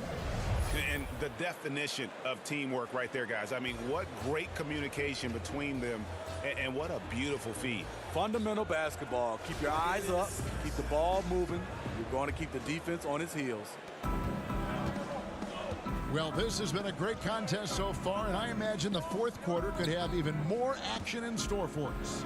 All fueled up and ready to go. Let's reset the lineups courtesy of Gatorade for the fourth quarter. Taking a look at the 76ers. Horford is out there with Korkmaz. Then it's Robinson. Then there's Alec Burks. And it's Thybulle in at the 2 spot. And that tells the tale here today, guys. Throughout this game, they've been able to get the ball in tight and finish. And there's the pass to Horford. At the elbow, it's Robinson. Burks against T. Burks' shot is good.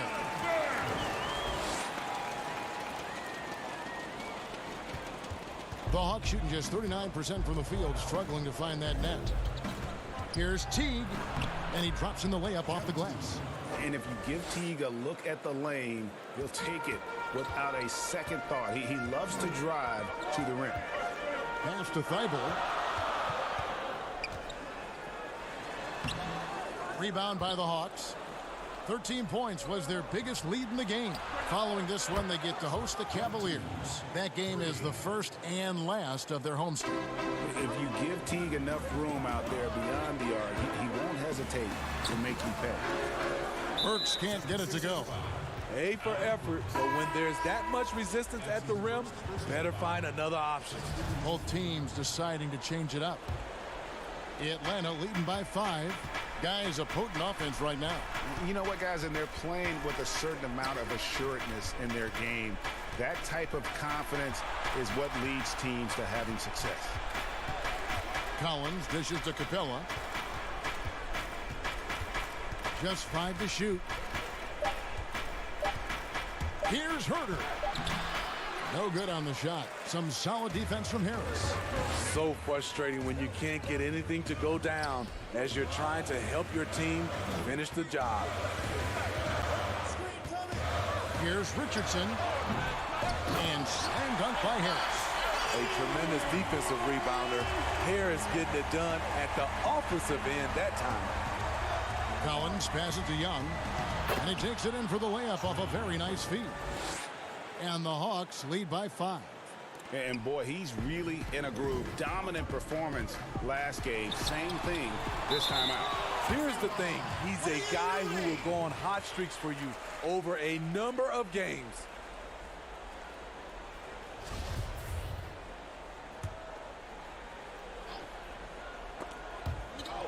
And it goes out of bounds. Last touch by Collins.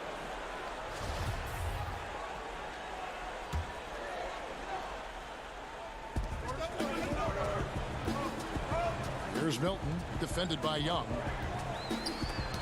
And that'll be Philadelphia as it goes out of bounds. 76ers retain possession. A little over 2.5 minutes have passed here in the fourth quarter.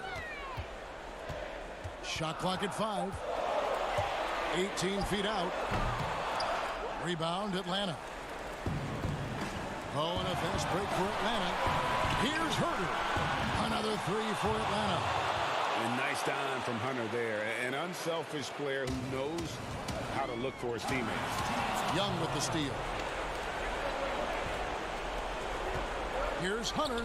Terrific assist. A nice finish. Solid play all around. And don't look now, but they're starting to extend this lead. They're doing it by building it out, step by step, valuing each possession. And the 76ers call time here. They trail by 10. 1:53 left in the fourth.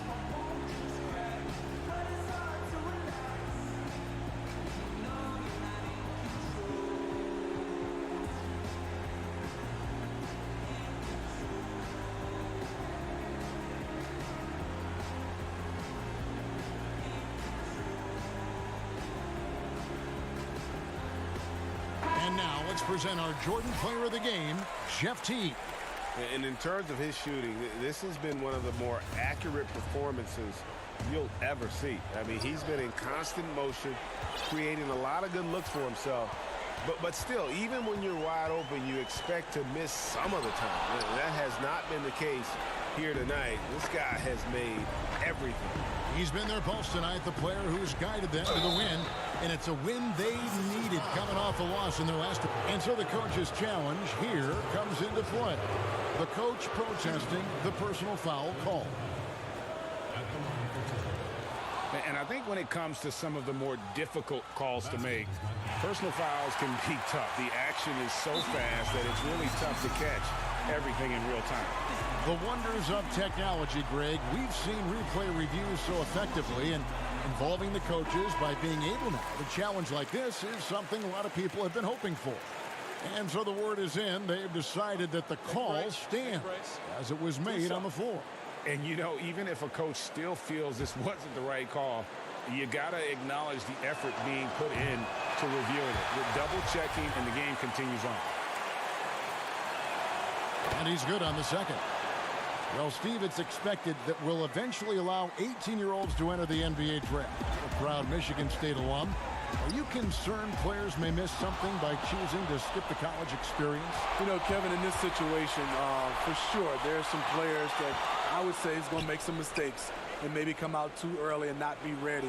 But I think we have to allow them to have these decisions and not have these decisions taken away from them. I love college, but there are some guys that are just ready to go play in the NBA, just like other areas of life. When you're ready, you're ready. Clock at 6. Back to Embiid. And Philadelphia with another turnover here.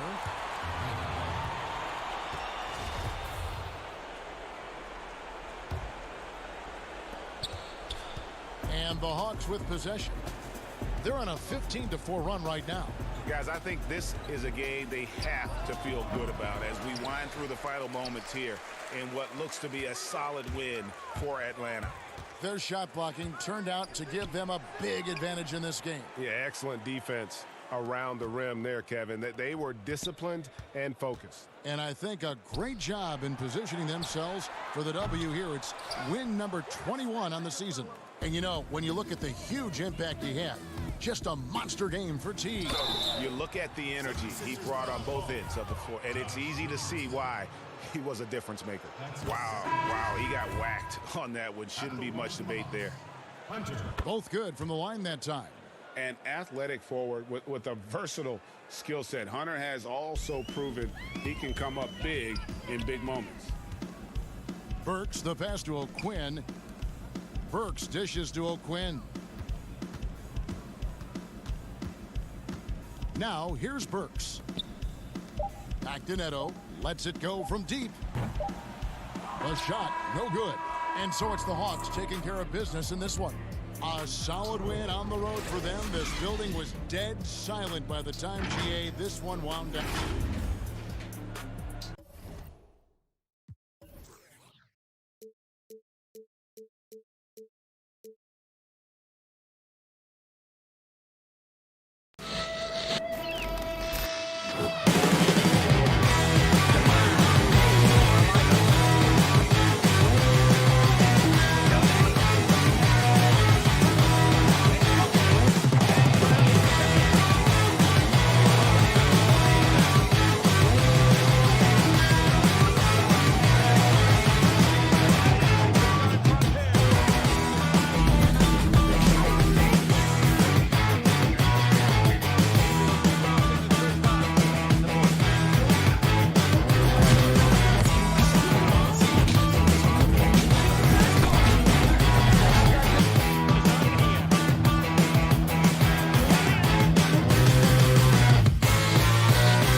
unprecedented improvements, shooting, puck pickups, upper and lower body fluidity, and goaltending.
Now, you started an amazing group, Ball Like Her. Talk more about that.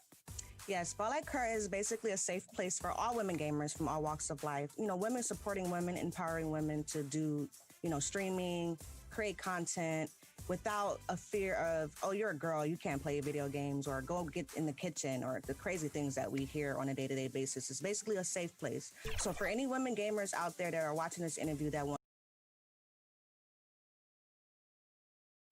Hustling Philadelphia on I-95. And with pregame routines coming to an end. Sixers coach. He's done a terrific job. Thanks, David. And a quick look here at some of the numbers for Powell. And guys, how about the surge of offense he's experiencing right now? These last 5 games, he's been a machine at the offensive end. A different score than he had been earlier in the season. We'll find out if he can keep it going here tonight. Let's check out Toronto's starting lineup. Anunoby and Siaka in at the forward slots. Right Van Vliet out there with Lowry, and it's Ibaka in at the center, locking down the middle. And for Philadelphia, Richardson and Harris filling out the wings. The talented combo up front, Horford and Embiid. And it's Milton in at the 1 spot. Ibaka goes in. And it's Philadelphia with the rebound.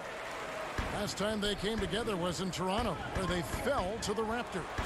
And their last time playing this club, foul trouble became a big problem for them. Their starters had to take an early stint on the bench. They've just got to be more careful tonight. It's that simple. I mean, those guys are too valuable. They need them on the floor. And with the playoffs ahead, some have argued for a play-in tournament, Clark, to determine the 6 through 10 seeds. What do you think of that? An interesting concept. In theory, it certainly might allow for more teams to be engaged down the stretch. You know, with Adam Silver, he's very much interested in seeing how to make the game better in every way. So there are no sacred cows. Just because it's been done one way before doesn't mean that he's not looking at ways to change it for improvement. And keep that fan base really interested. Yeah, that's a big part of what's made the league as successful as it has been worldwide. And you don't ever want to get into the habit of letting the offense get to the rim. Yeah, I couldn't agree with you more. I mean, that's the message they were sending with that foul. Nothing easy inside. That one misses. Toronto's gone 0 of 2 from deep here. And the official signals a backcourt violation. Not very careful there.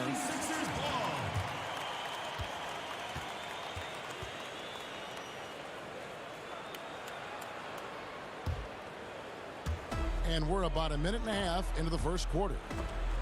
And stolen by Kyle Lowry. Floats it up there for Siakam. The putback, great positioning on the putback. Oh, big time putback there. What a great motor on this guy. There is no one who goes after those rebounds harder. And night in and night out, that's what he provides. Now here's Embiid. Right now, checking his stats, he's averaging over 23 points a game. Out to Harris, just 4 to shoot. From past the arc. Embiid, no good. Just 1 of 4 from the floor, not the start they were looking for here. Passes it to Lowry. Here's Anunoby. Lowry feeling it out a bit. Lets the 3 fly. And Embiid pulls it down. You know, when he has the ball outside like that, that's exactly the kind of D they need to play on. And the pass to Milton. Unloads. The rebound by Ibaka. Look at him, and he's a little hit and miss from there, even without a defender in his face. No guarantee. Milton's shot is good.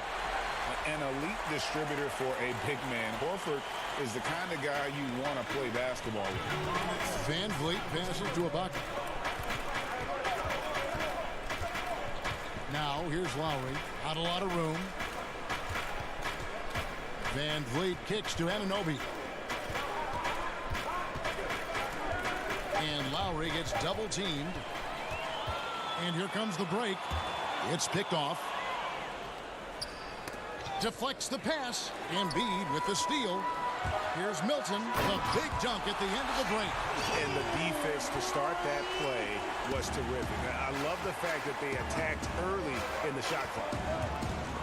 You know, guys, it's crazy to think that Joel Embiid once considered quitting the game. I mean, his first practice at Kansas, a senior dunked on him so hard he went to the coach and said, maybe I should get out of this stuff. Luckily, the coach talked him down, and now we see one of the best in the league. Here's Richardson, and a slam dunk by Richardson. That's a double whammy, guys. That's right. A great defensive play, then the emphatic dunk. Well, turning defense to offense, we talk about it all the time. Try to hit your opponent at the other end before they can set up the defense. Here's Harris. The Raptors knocking down the tray. Back to Horford. Richardson outside. There's the 3. No good that time. So the Raptors will take it the other way. They put up a nice win against Utah last time out. And that one, they owned the backboards. Most of the second chance opportunities went to them. Plenty of heart and hustle in that regard. I mean, they made sure to hit the glass hard and often. Now, here's Horford. He's coming off a 22-point game against Detroit.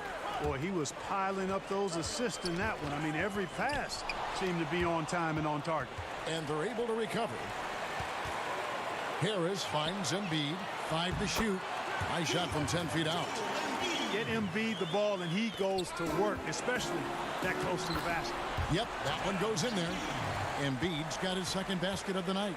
And those are the kind of nice inside looks they've gotten here in the first half. And we've reached the end of the first quarter. 76ers on top. They're up by 7. And now a veteran in the NBA, Serge Ibaka, talked about his role. I like to do all those little things when it happens. And Ibaka, Greg, a great complimentary player. And you like his combination of size and skill, able to impact the game at both ends on a high level. And if you're just joining us, we've played through one quarter in this one. And a breakdown here, guys, the hustle stats for Philadelphia. Boy, they've really amped up the pressure at the defensive end, guys, and have piled up the steals in the early going. And the other thing that's been equally as effective is the fact that they've gotten out on the fast break. A lot of points coming in transition. So on the floor for Toronto to start this second quarter, we've got Davis. He's out there with Norman Powell. Hollis Jefferson is out there with Marc Gasol. And it's Boucher in at the power forward. They swipe it. He lobs it up, and the dunk by Powell. Really, it's a thing of beauty to watch Hollis Jefferson move the ball like that. I mean, he's a team-oriented guy who looks to make the pass as much as possible.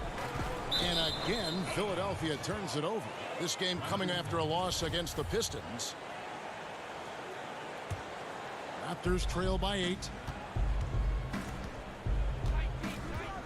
Davis looking for an opening.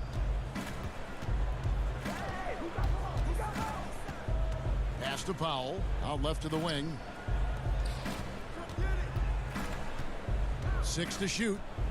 From deep three-point range. It's hauled in by the 76ers. Well, he's got a great stroke. That one almost dropped. To the wing on the left.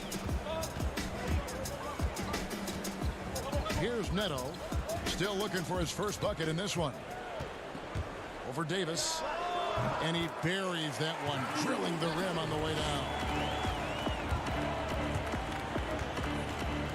He kicks to Powell. Pass to Hollis Jefferson. Good ball movement here by the Raptors. And here is Davis. Looking at his point production, he averages almost 8 points a game. And some changes here for the 76ers. Korkmaz comes in for Glenn Robinson III. And it's Burks in for Raul Neto. Powell, the pass to Davis. 5 on the clock. It's hauled in by the 76ers. Embiid's got rebound number 5 here tonight. A slight rebound advantage for them. One more column in their favor, and it's all adding up. Well, you take a look at all of the stats, the team stats, that is, and that's one of the many areas that they've had the advantage. And as a result, they've got a big lead. Gasol's shot is good. Gasol's got his first bucket in this one. Well, I love the way he goes after it there. I mean, and you've got to respect that.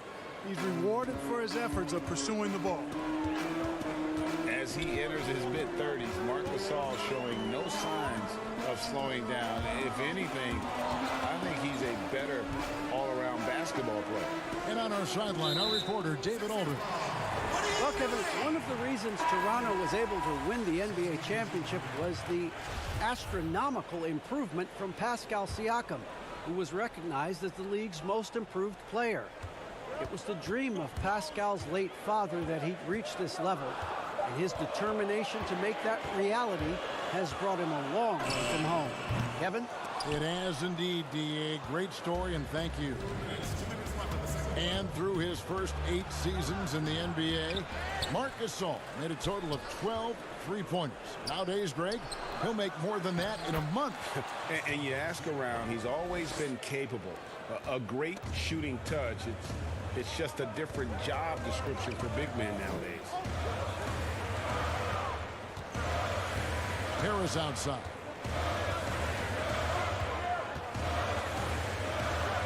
.130 left to play here in the second quarter. Not sure what the D was doing there. Clearly a breakdown. You can ill afford to give a guy like him that good a look. And Philadelphia making a change here. Richardson's checked in. Anunoby, he's checked in for Toronto. Fred VanVleet comes in for Davis. Richardson outside. The 18-footer is right on the mark. Richardson's got his 3rd basket of the night. And the lack of effort to fight over the screen there makes that an easy shot. Well, I'm going to credit the screen. I mean, that's a good, strong pick he lays there. Passes to Horford. Kicks to Richardson. The shot's good on the assist by Horford. Richardson's got the lead up to 13 now for Philadelphia. Now here's Van Vliet. Richardson covering. Van Vliet can't get it to go. For Philadelphia, they've gone 5 of 7 from the field here in the second. And it's Van Vliet with the rebound. And so Van Vliet will bring it up for Toronto. That one drops for him. Siakam's got 4 points now in the quarter. Watch out now. When this guy gets into a rhythm, it is something to behold. Burks dishes to Harris. Back to Burks. Now Richardson. He's got 9. Fires the 3. Richardson missing again. Here's Anunoby. There's the pass to Powell. Now here's Van Vliet. And no good on the last second attempt this time. And so it's the Philadelphia set. The 2K Sports Halftime Show. Hey, welcome back to 2K Sports. Philadelphia finds themselves ahead after 2 quarters. They lead by 11. And over to Shaq. That's all for now.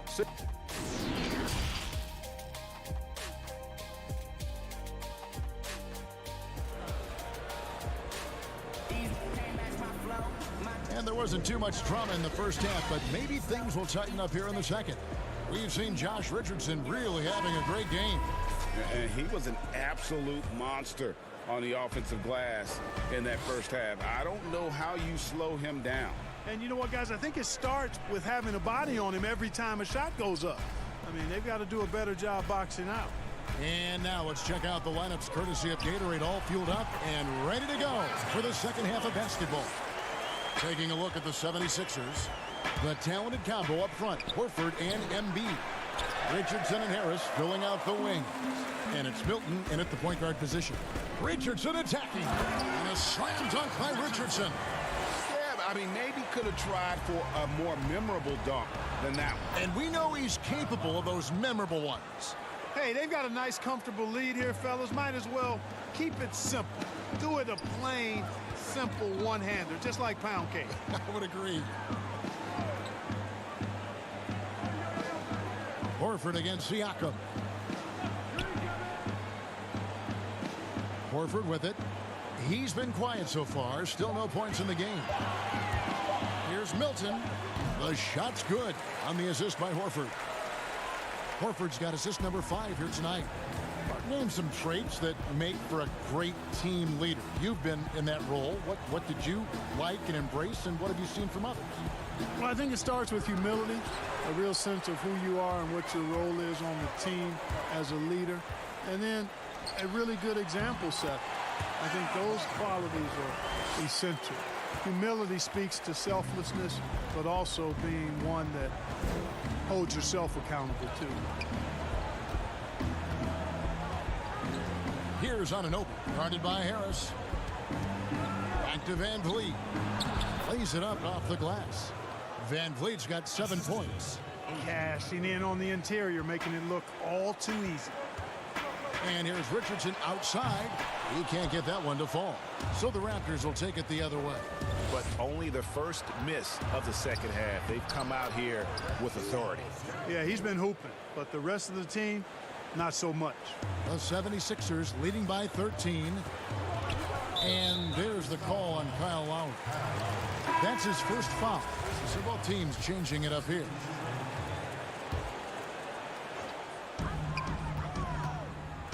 And the whistle blows. It's going to be on Davis.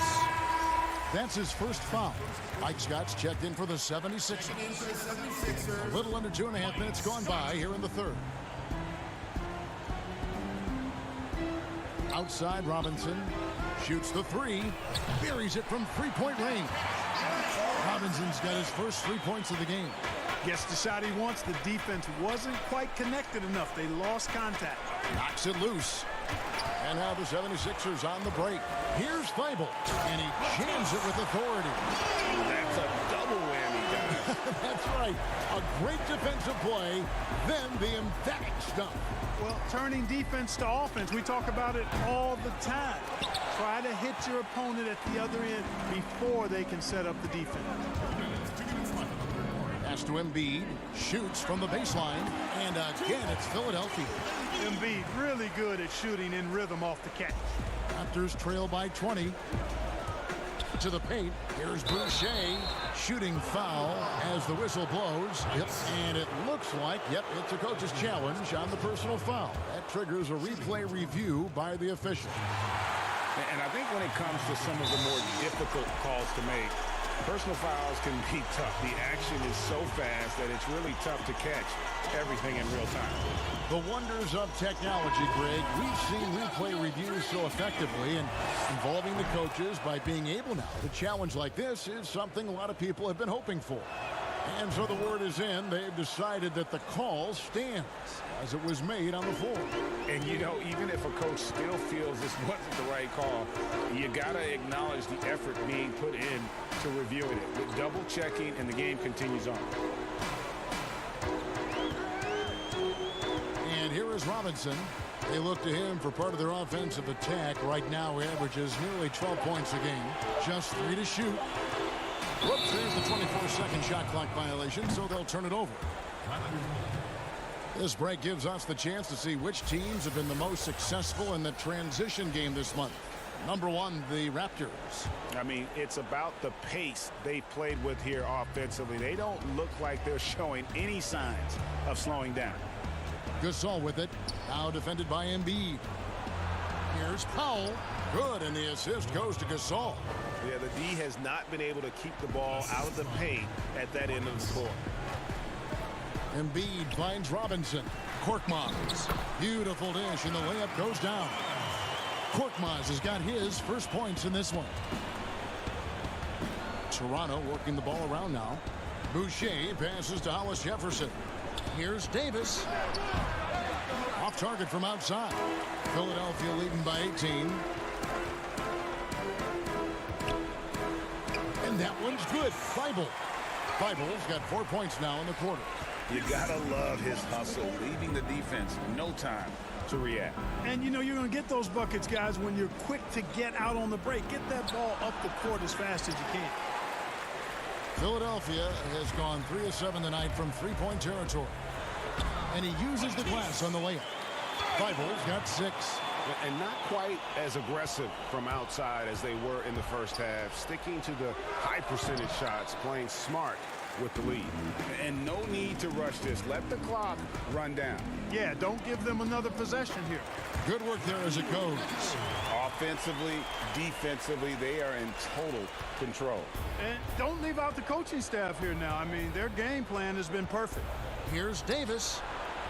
Offensive rebound. Here's Boucher. Misses there. And as we conclude the third quarter, pretty much a blowout. It's been a one-sided affair. 70. And we reach the fourth quarter in a game that may be already out of hand.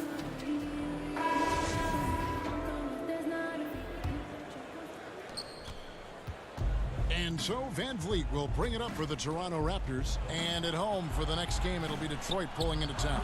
That'll be the first of 2 straight at home. So the Raptors 5 right now. On the wings, Powell and Anunoby.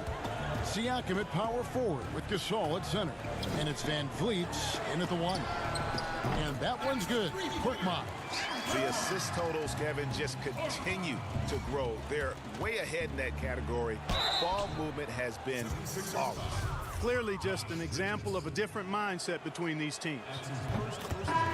And the most improved player in the league last season, Pascal Siakam, got better in every statistical category. Here's what Toronto's going with right now. Stanley Johnson, he's checked in for OG Anunoby. Thomas comes in for Norman Powell. And McCaw is subbed in for Fred Van Vliet. Here's Milton. 6 on the shot clock. No good with the triple. And it's those diamond-in-the-rough players that so often elevate the top teams. And, Greg, that's what the Raptors found in Pascal Siakam. No doubt. The 27th pick back in 2016. Now a full-time starter on a rookie contract, just over $2 million this season.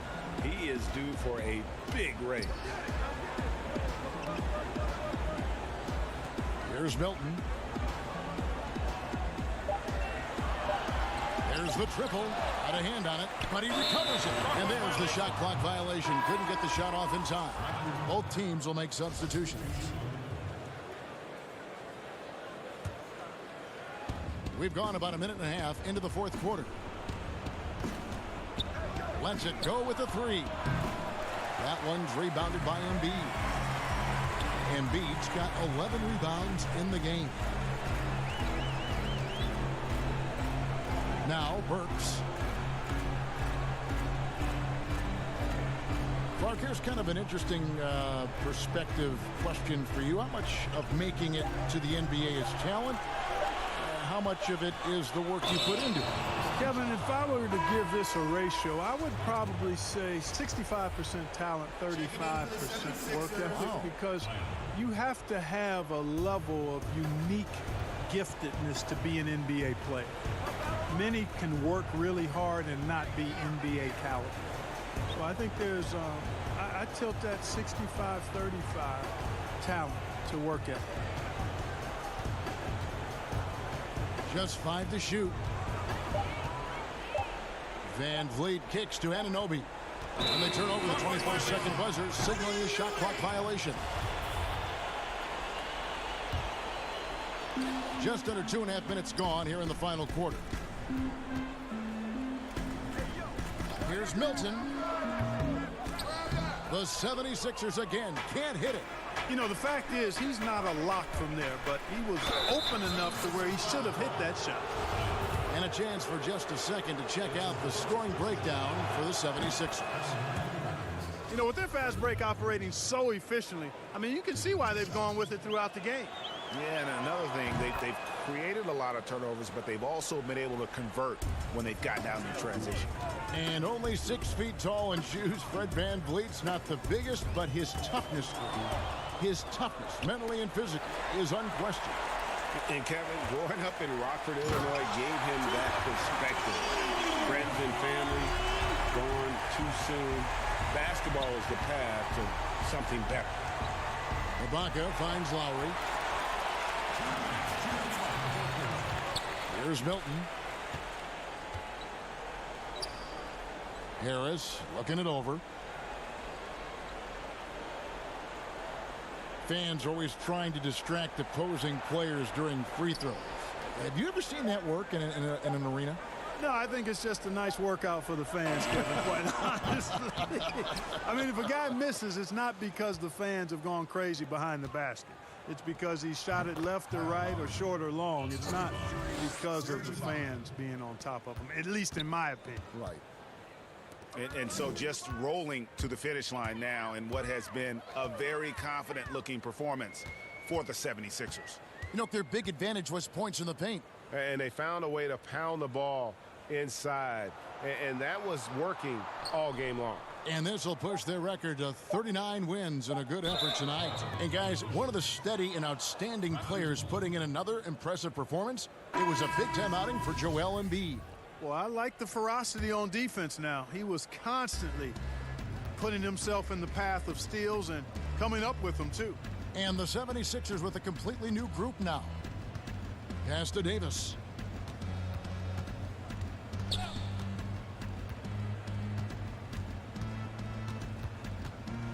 Jacks up a three. And the Raptors miss again. Burks against Davis. Now, here's Burks. He dishes it to Scott. Shot clock at 6. Here's O'Quinn. Another miss by Philadelphia. Down low. Out of bounds. Philadelphia takes possession. You know, I think he may have forced that pass when there was really no reason to. 15 seconds left to play in the final quarter. Outside Robinson.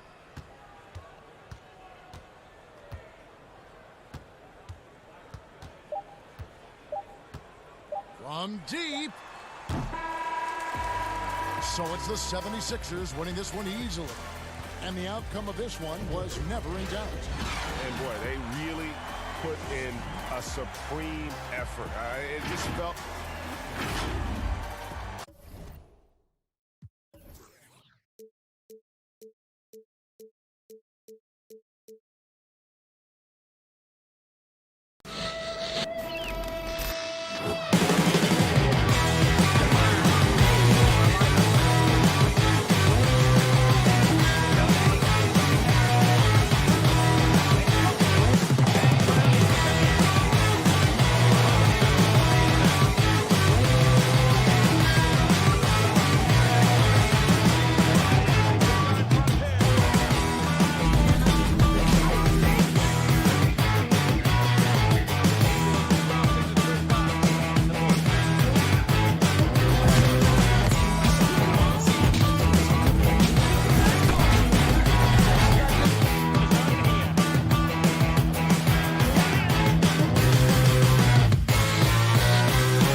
unprecedented improvements to shooting, puck pickups, upper and lower body fluidity, and goaltending.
RPM check benefits the resulting in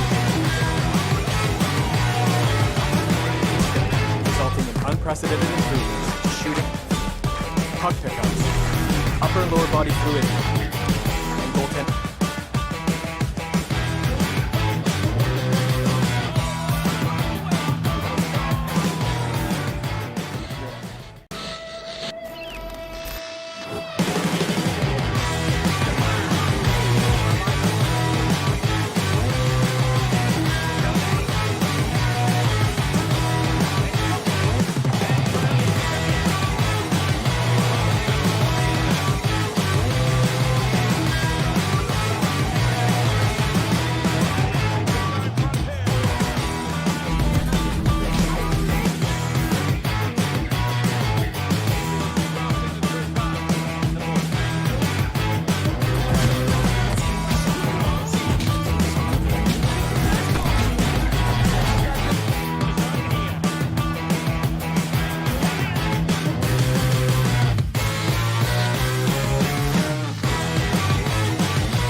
What's up, My Team fans? We have 2K TV My Team correspondent Blake here to tell us what the devs are saying. Blake, I know you've got some My Team news. Give it to us. Yeah, what's up, Chris? What's up, Alexis? I've got some tidbits from the devs. One of the things that you'll be interested in, I know Evolution cards were big on the scene coming into 2K20 and now going into 2K.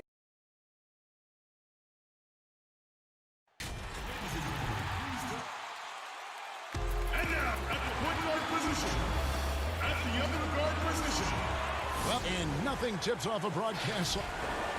I love his honesty. All right, thank you, DA. And a moment now to look at the year-to-year scoring output and how it has been trending for Tatum. And one thing that has been very consistent for him the last few years, his ability to continue to deliver more and more offense. He's been doing everything that's been asked of him. And now the opening lineup for Boston. Brown and Hayward, they're the wings. Jason Tatum is out there with Daniel Tice. And it's Walker in at point guard. And for the 76ers, Harris at small forward with Horford at the 4. Then it's Joel Embiid. Then it's Josh Richardson. And it's Milton in at the point. And some teams have fancy dinners, guest speakers, and field trips. I mean, the Celtics culture is more straightforward. It's all about the work. And the first of many to come. Explosive offensive talent on both sides. Yeah, I'm curious to see which team is able to dictate the pace tonight as well as the style of play. And so it's the 76ers getting on the board first. And there's the bucket from Tatum. And that work ethic, the core of the Celtics values, are written on a big placard on their locker room wall. Yeah, it emphasizes unselfishness, execution, toughness, and hustle. Those are the values of their team. And the basket is good. Harris has got his second basket. Well, even when you are right in Harris's face, he feels at ease rising up to the J. You can only do so much against this guy sometimes. Clearly a foul. Well, you have to give credit to Kemba Walker, who has always found ways to improve his game year after year. Has worked on that shot and tool set enough where he can now be a handful to defend for any guard. Oh, he's never rattled at the strike. Always has that nice soft touch on his free throws. Horford kicks to Harris. Philadelphia moving the ball around. And that one drops for him. Oh, this is the confidence the big man Embiid brings to the table. No hesitation shooting off the pass. And with Walker, as he has progressed as a player, you know, Greg, so has his leadership. And Kemba has been a natural leader for so long during his time. When your leader puts in the work that Kemba does, it has to inspire the rest of that roster. It's good on the putback. They've come out with guns blazing. 4 for 5 from the field. They've got the D real.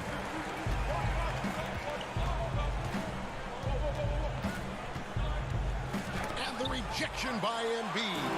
Awesome timing on the rejection. Embiid, the big fella. You don't want to bring it in around this guy. Well, the first thought from the D there was to protect the rim, so good idea to take the three in transition. And here is Tatum. After the three-pointer from Al Horford. And Embiid with the block. Out of bounds. It'll be 76ers ball. As we get a break in the action now, let's take a look at the East and how the teams are stacking up.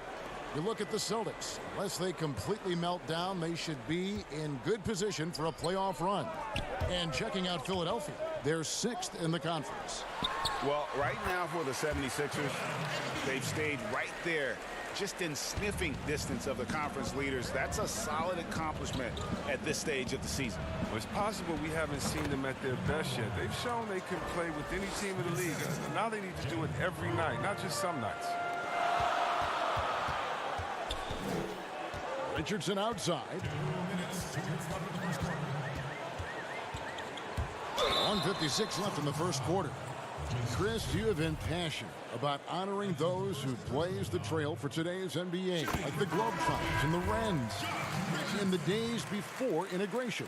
Yeah. I mean, you think about what they've gone through off the court and on the court, and anyone, regardless of color, nationality, of just paving the way for me as a basketball player. I want to say thank you. Let's just think about what Red Auerbach did.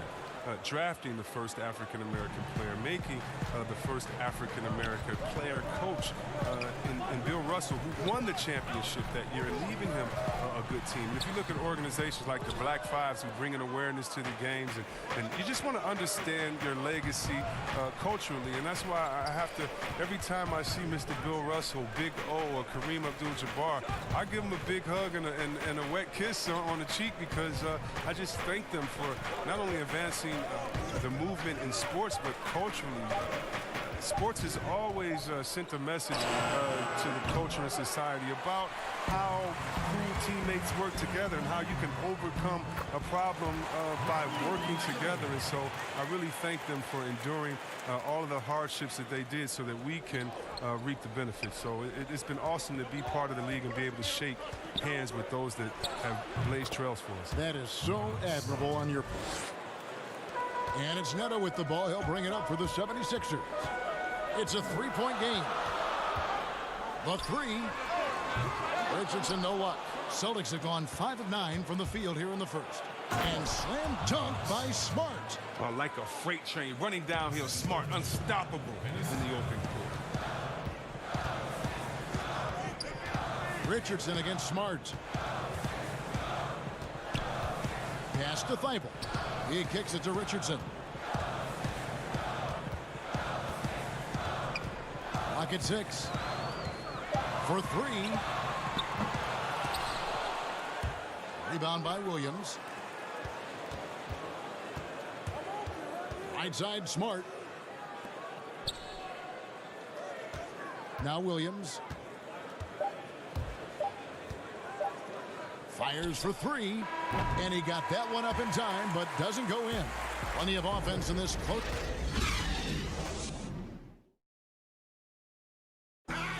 Al Horford was born in the Dominican Republic, and he talked about why he... Coming from a place where, base was what's driven to us every time. I mean, I started playing base. Wanted to follow in his father's footsteps. And what a career. College championships at Florida, an all-star in the NBA. I think he made the right choice. Some good action already in this one, but a fairly even matchup after the first quarter of play. And looking at what we've seen from the 76ers, what do you guys think? Well, this is the edge that great rim protection can give you. Showing no mercy right now. The shooters look frustrated, seeing so many of their shots get stifled. They've got Korkmaz, Joel Embiid out there with Scott. Then it's Robinson, and it's Burks in at the point. That's the group on the floor for Philadelphia. You know, some scouts thought Tatum had tunnel vision, looking only for his own shot, but he's more about team. Boston trailing. Yeah, and I love the fans in Philly. They're notoriously prickly, though. They expect hard-nosed effort. If not, they'll let you hear about it. Takes the three, and that one's good. Korkmaz.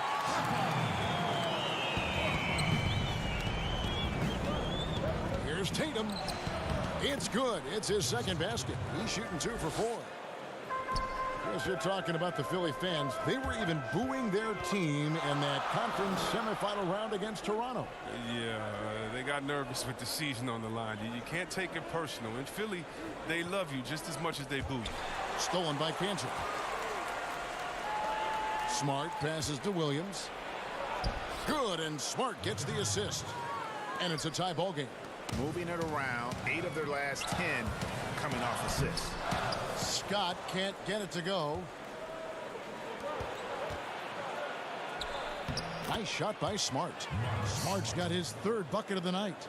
And we've seen several lead changes tonight. Neither team giving an inch.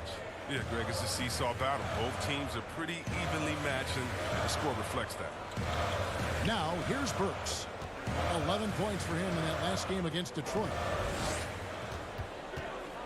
Shot clock at 5. Robinson passes to Embiid. Excellent D from Cantor. For Boston, they've gotten 4 of their first 5 shots to fall in the second quarter. Outstanding shooting. Outside, Scott. Here's Robinson. 2 free throws coming up, and they call the shooting foul. Well, if teams are getting shaken up a bit, coach is usually the first to go, get fired. Do you think teams get too trigger happy with that aspect, coach first, and then looking at the team? Yeah, I do. But unfortunately, if you're the head of the team, that's the responsibility, and that's kind of that's your job, to take all of the heat. Being a coach is such a thankless job. You don't get thanked unless you win the championship. If not, it's like, good job, okay. We don't care about the fires you put out. We don't care about the players you develop. We don't care about the chemistry you built. You didn't win, and so yeah, coaches are usually the first to go, and it's unfair. But hopefully they have some connections and they have a good resume, because they'll be back around somewhere else. They'll pop up somewhere else. They sure will. Here's Korkmaz. Taking a look at his stats, he's averaging around 9.5 points a game. And taken away by Brown. And now running up the court, Hayward's pushing it up. It's deflected. It's deflected. And that's on a bounce. Philadelphia will retain possession. Williams, he's checked in for Williams. Second quarter of play with almost 3 minutes gone. Korkmaz kicks to Horford. Here's Thibault. He's covered by Brown. Here's Korkmaz. Here's Harris. Makes it off the glass. Harris has got 8. This kind of hustle is why his teammates love him. Harris, nice work in getting after it on the glass. Shakes him, and Hayward with the lay-in. And they keep hammering away at him inside, forcing the ball into the paint. A minute 42 left here in the second. Here's Korkmaz, defended by Hayward. Just 5 on the clock. Philadelphia needs to get a shot off. Horford, and he uses the glass on the layup. Horford's got the game tied up here for the 76ers. Calm under pressure. Horford coming through with the clock ticking down. 1:12 left now here in the second. Brown finds Walker. Horford with the rebound. Philadelphia's gone 1 of 2 on three-pointers here in the second quarter so far. The pass to Thibault. 76ers moving the ball around. A shot by Milton, no good. The Celtics have gotten just over 50% of their shots to drop here in the second quarter. They're 5 for 9. Walker's shot is off. 76ers have gone 3 of 8 from the field since the beginning of the second quarter.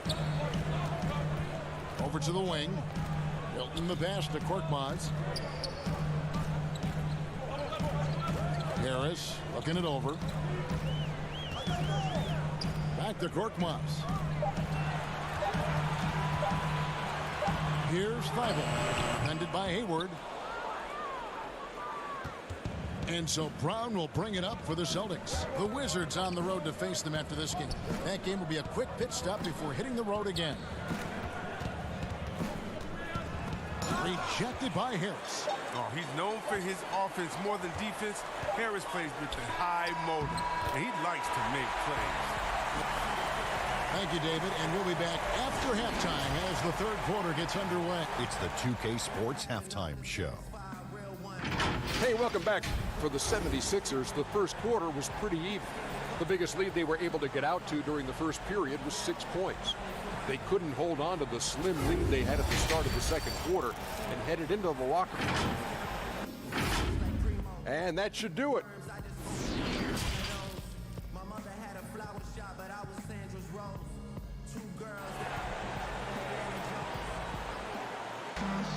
And we've got second half action for you. Thus far, a pretty evenly contested game.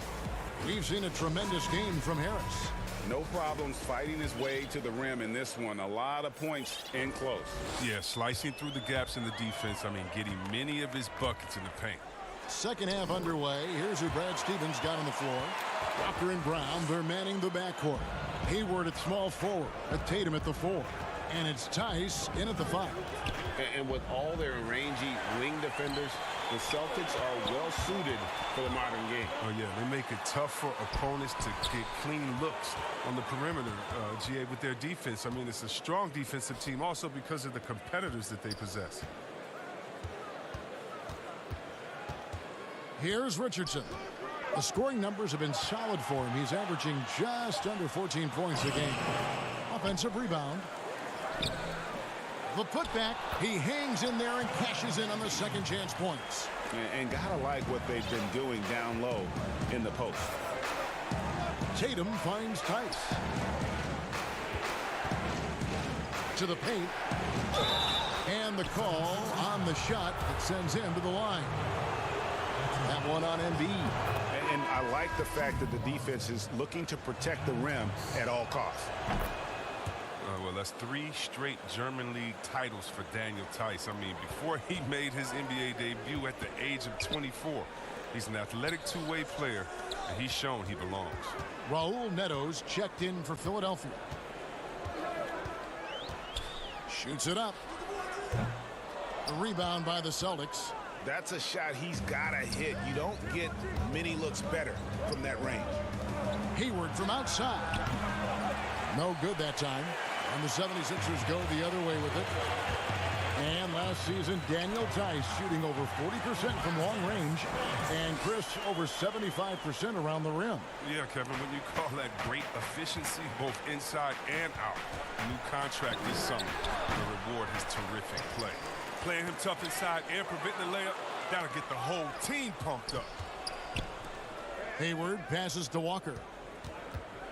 Back to Hayward from outside the arc. And Embiid pulls it down. Embiid's got 6 rebounds now in the game. Slow to get warm after the break. 0 for 3 now. Maybe they need an early timeout. It's just to try to settle things down. They are just killing them on the interior. Richardson against Smart. Pass to Tatum. Here's Walker with the three. Doesn't get it to drop for him. And the 76ers go the other way with it. That's a big donut, folks, here to start the second half. 4 straight they've missed. And this has been a great job of just getting into the middle of that defense and really scoring effectively from the paint.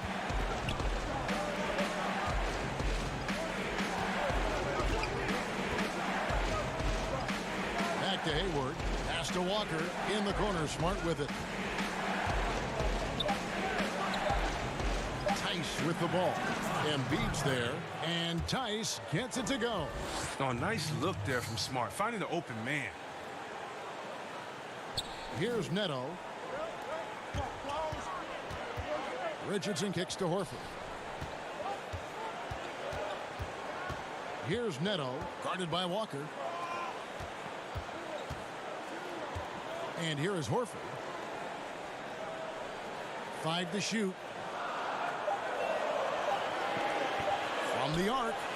And there's the call on Joel Embiid. That's foul number 2 for him. And a new group in for the Celtics.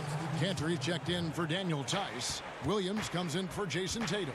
Brown is checked in for Gordon Hayward. And Brad Wanamaker subbed in for Kemba Walker. Shooting foul as the whistle blows. He'll shoot 2 free throws. Celtics have made all of their free throws so far tonight, going 6 for 6. And team free throw numbers really about as good as you could ask for, around 80% on the season. The 76ers making a switch here. Korkmaz is checked in. Thibault, the pass to Korkmaz, and the layup is good after a nice lead pass. Korkmaz has got 5 points so far. And they're beginning to just flat out fall apart defensively right now, especially on the interior. Brown. Here's Cantor. He dishes it to Brown. Bucket is good. Brown's got his second bucket. And Brown is just utilizing his athleticism yet again. I mean, this time from the interior, though, but just sinking these close-range shots. And that one's good. Thibault. Okay, listen, you got to body him up when he's in the paint. If you play off of him, then that's just 2 easy points. Celtics trail by 7. Here's Smart. A three-pointer, no good. Williams kicks to Cantor. Inside. Oh, and the jam by Williams. Yeah, hard trying to keep Williams off the boards. He makes it a mission to keep possessions alive. That one good for 2. And the 76ers lead by 7. The defense not putting up any fight on the inside. They've allowed 10 straight points in the paint. Cantor. And that'll be 2 free throws coming up. Officials on the call with the foul. It's his first trip to the line. And he's there at 71 from the line this season, probably below where you'd like to see him. And the 76ers making a change here. Embiid's checked in. Philadelphia leading by 5. Now, here's Burks. He's been patient so far. Nothing on the scoreboard yet. Pass to Thibault. Back to Burks. Puts one up from 19. Rebound by Williams. I thought that one was going to go down. The mid-range jumpers, oh, man, that's usually a bunny with the D playing soft like that. And we've watched 3 so far in this one. Philadelphia ahead, leading by 5. Don't go anywhere. The final quarter is coming up next on 2K Sports.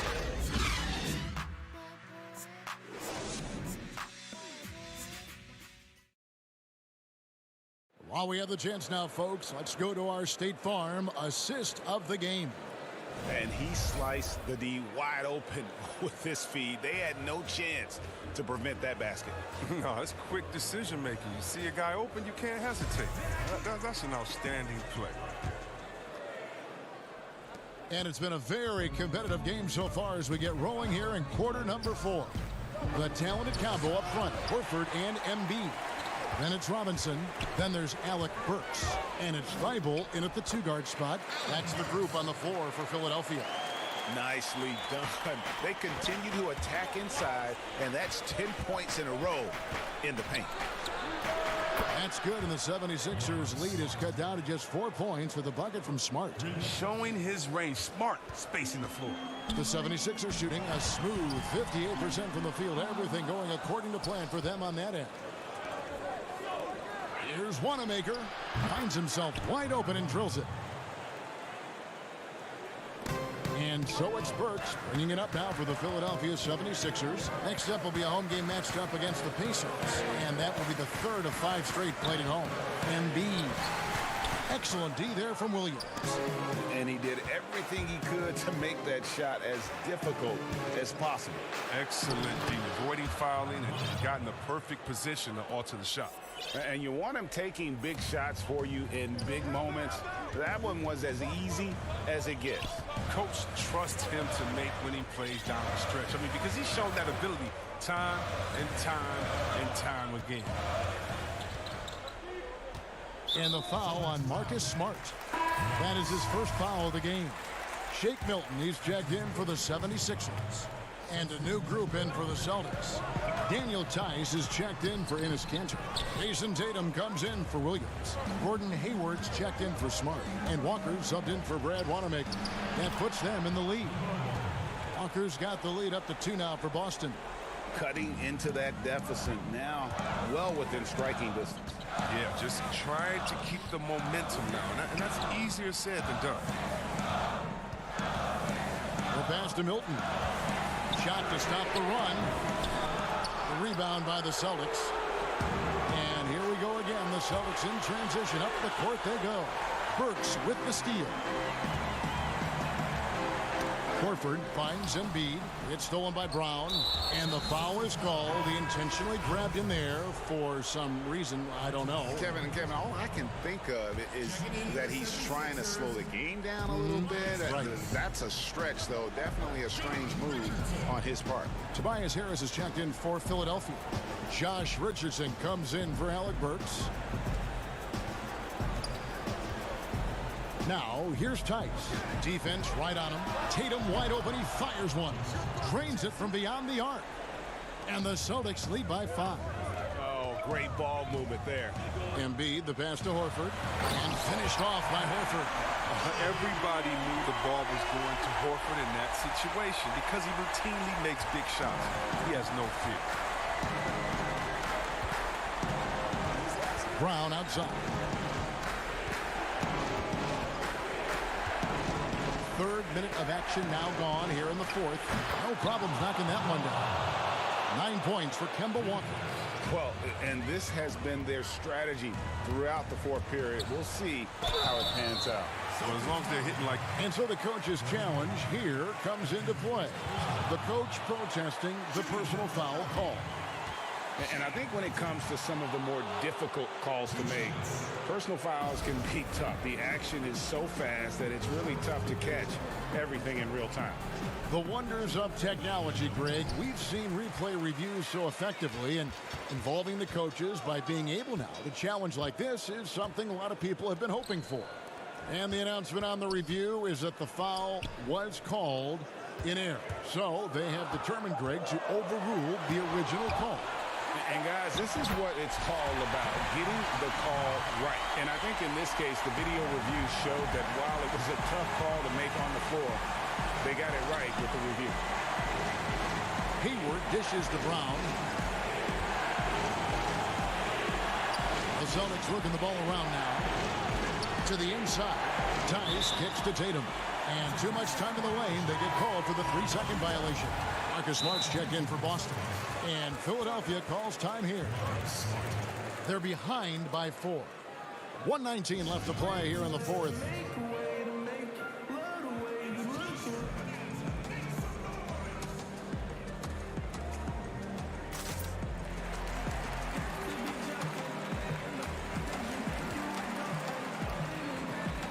And now we get the chance to present our Jordan Player of the Game, Jaylen Brown. Yeah, and his percentage from the field tonight, just amazing. He hadn't just been gunning. He's been picking his spots, and you need that kind of patience and discipline to shoot as well as he had. And the Celtics making a change here. Brown's checked in. He gets a chance now to catch up with the fourth member of our crew, Hall of Famer David Aldridge. Well, during the break, I listened in on Brett Brown's huddle with his team. And even though they're down, he was confident. He said, look, guys, I've got all the confidence in the world in you. We've been down this road before. You know what we need to do.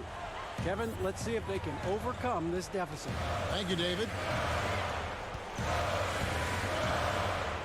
Here's Milton, guarded by Walker. Good!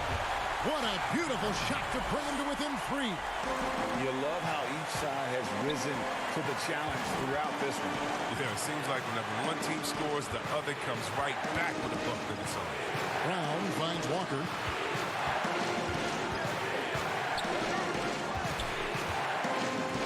Here's Hayward. Yes! Fantastic job. Hayward, one of the most versatile players in the league, showing he's also clutch. Here's Milton, guarded by Walker, and plenty of contact on the shot. So, 2 free throws coming up. At the line for your 76ers. First free throw is good, and that shrinks the margin to just 4. And he is unable to get the second one. Listen, they're still right in this thing. Missing that free throw, though, keeps this a 2-possession deficit. And they will get the basket here, folks, as they rule goaltending. That's a very close call. I'm sure he thinks it's a clean block, but looks like it was on the way down. And a lot of noise coming from these fans after that call was made.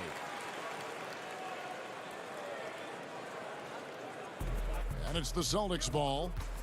Tatum on the wing. 3-pointer. The offensive rebound. And Hayward is right there. Hayward's got the lead up to 6 now for the Celtics. Relentless in their approach, even with the game firmly in hand. But yeah, this is no let up. And, you know, this is the kind of hard-nosed competitiveness that wins games. So we see Boston get the win here. They seem to relish their role as the bad guy here tonight. You know, Kevin, I sense that as well. I mean, they really did feed off all of that negative energy this crowd was directing.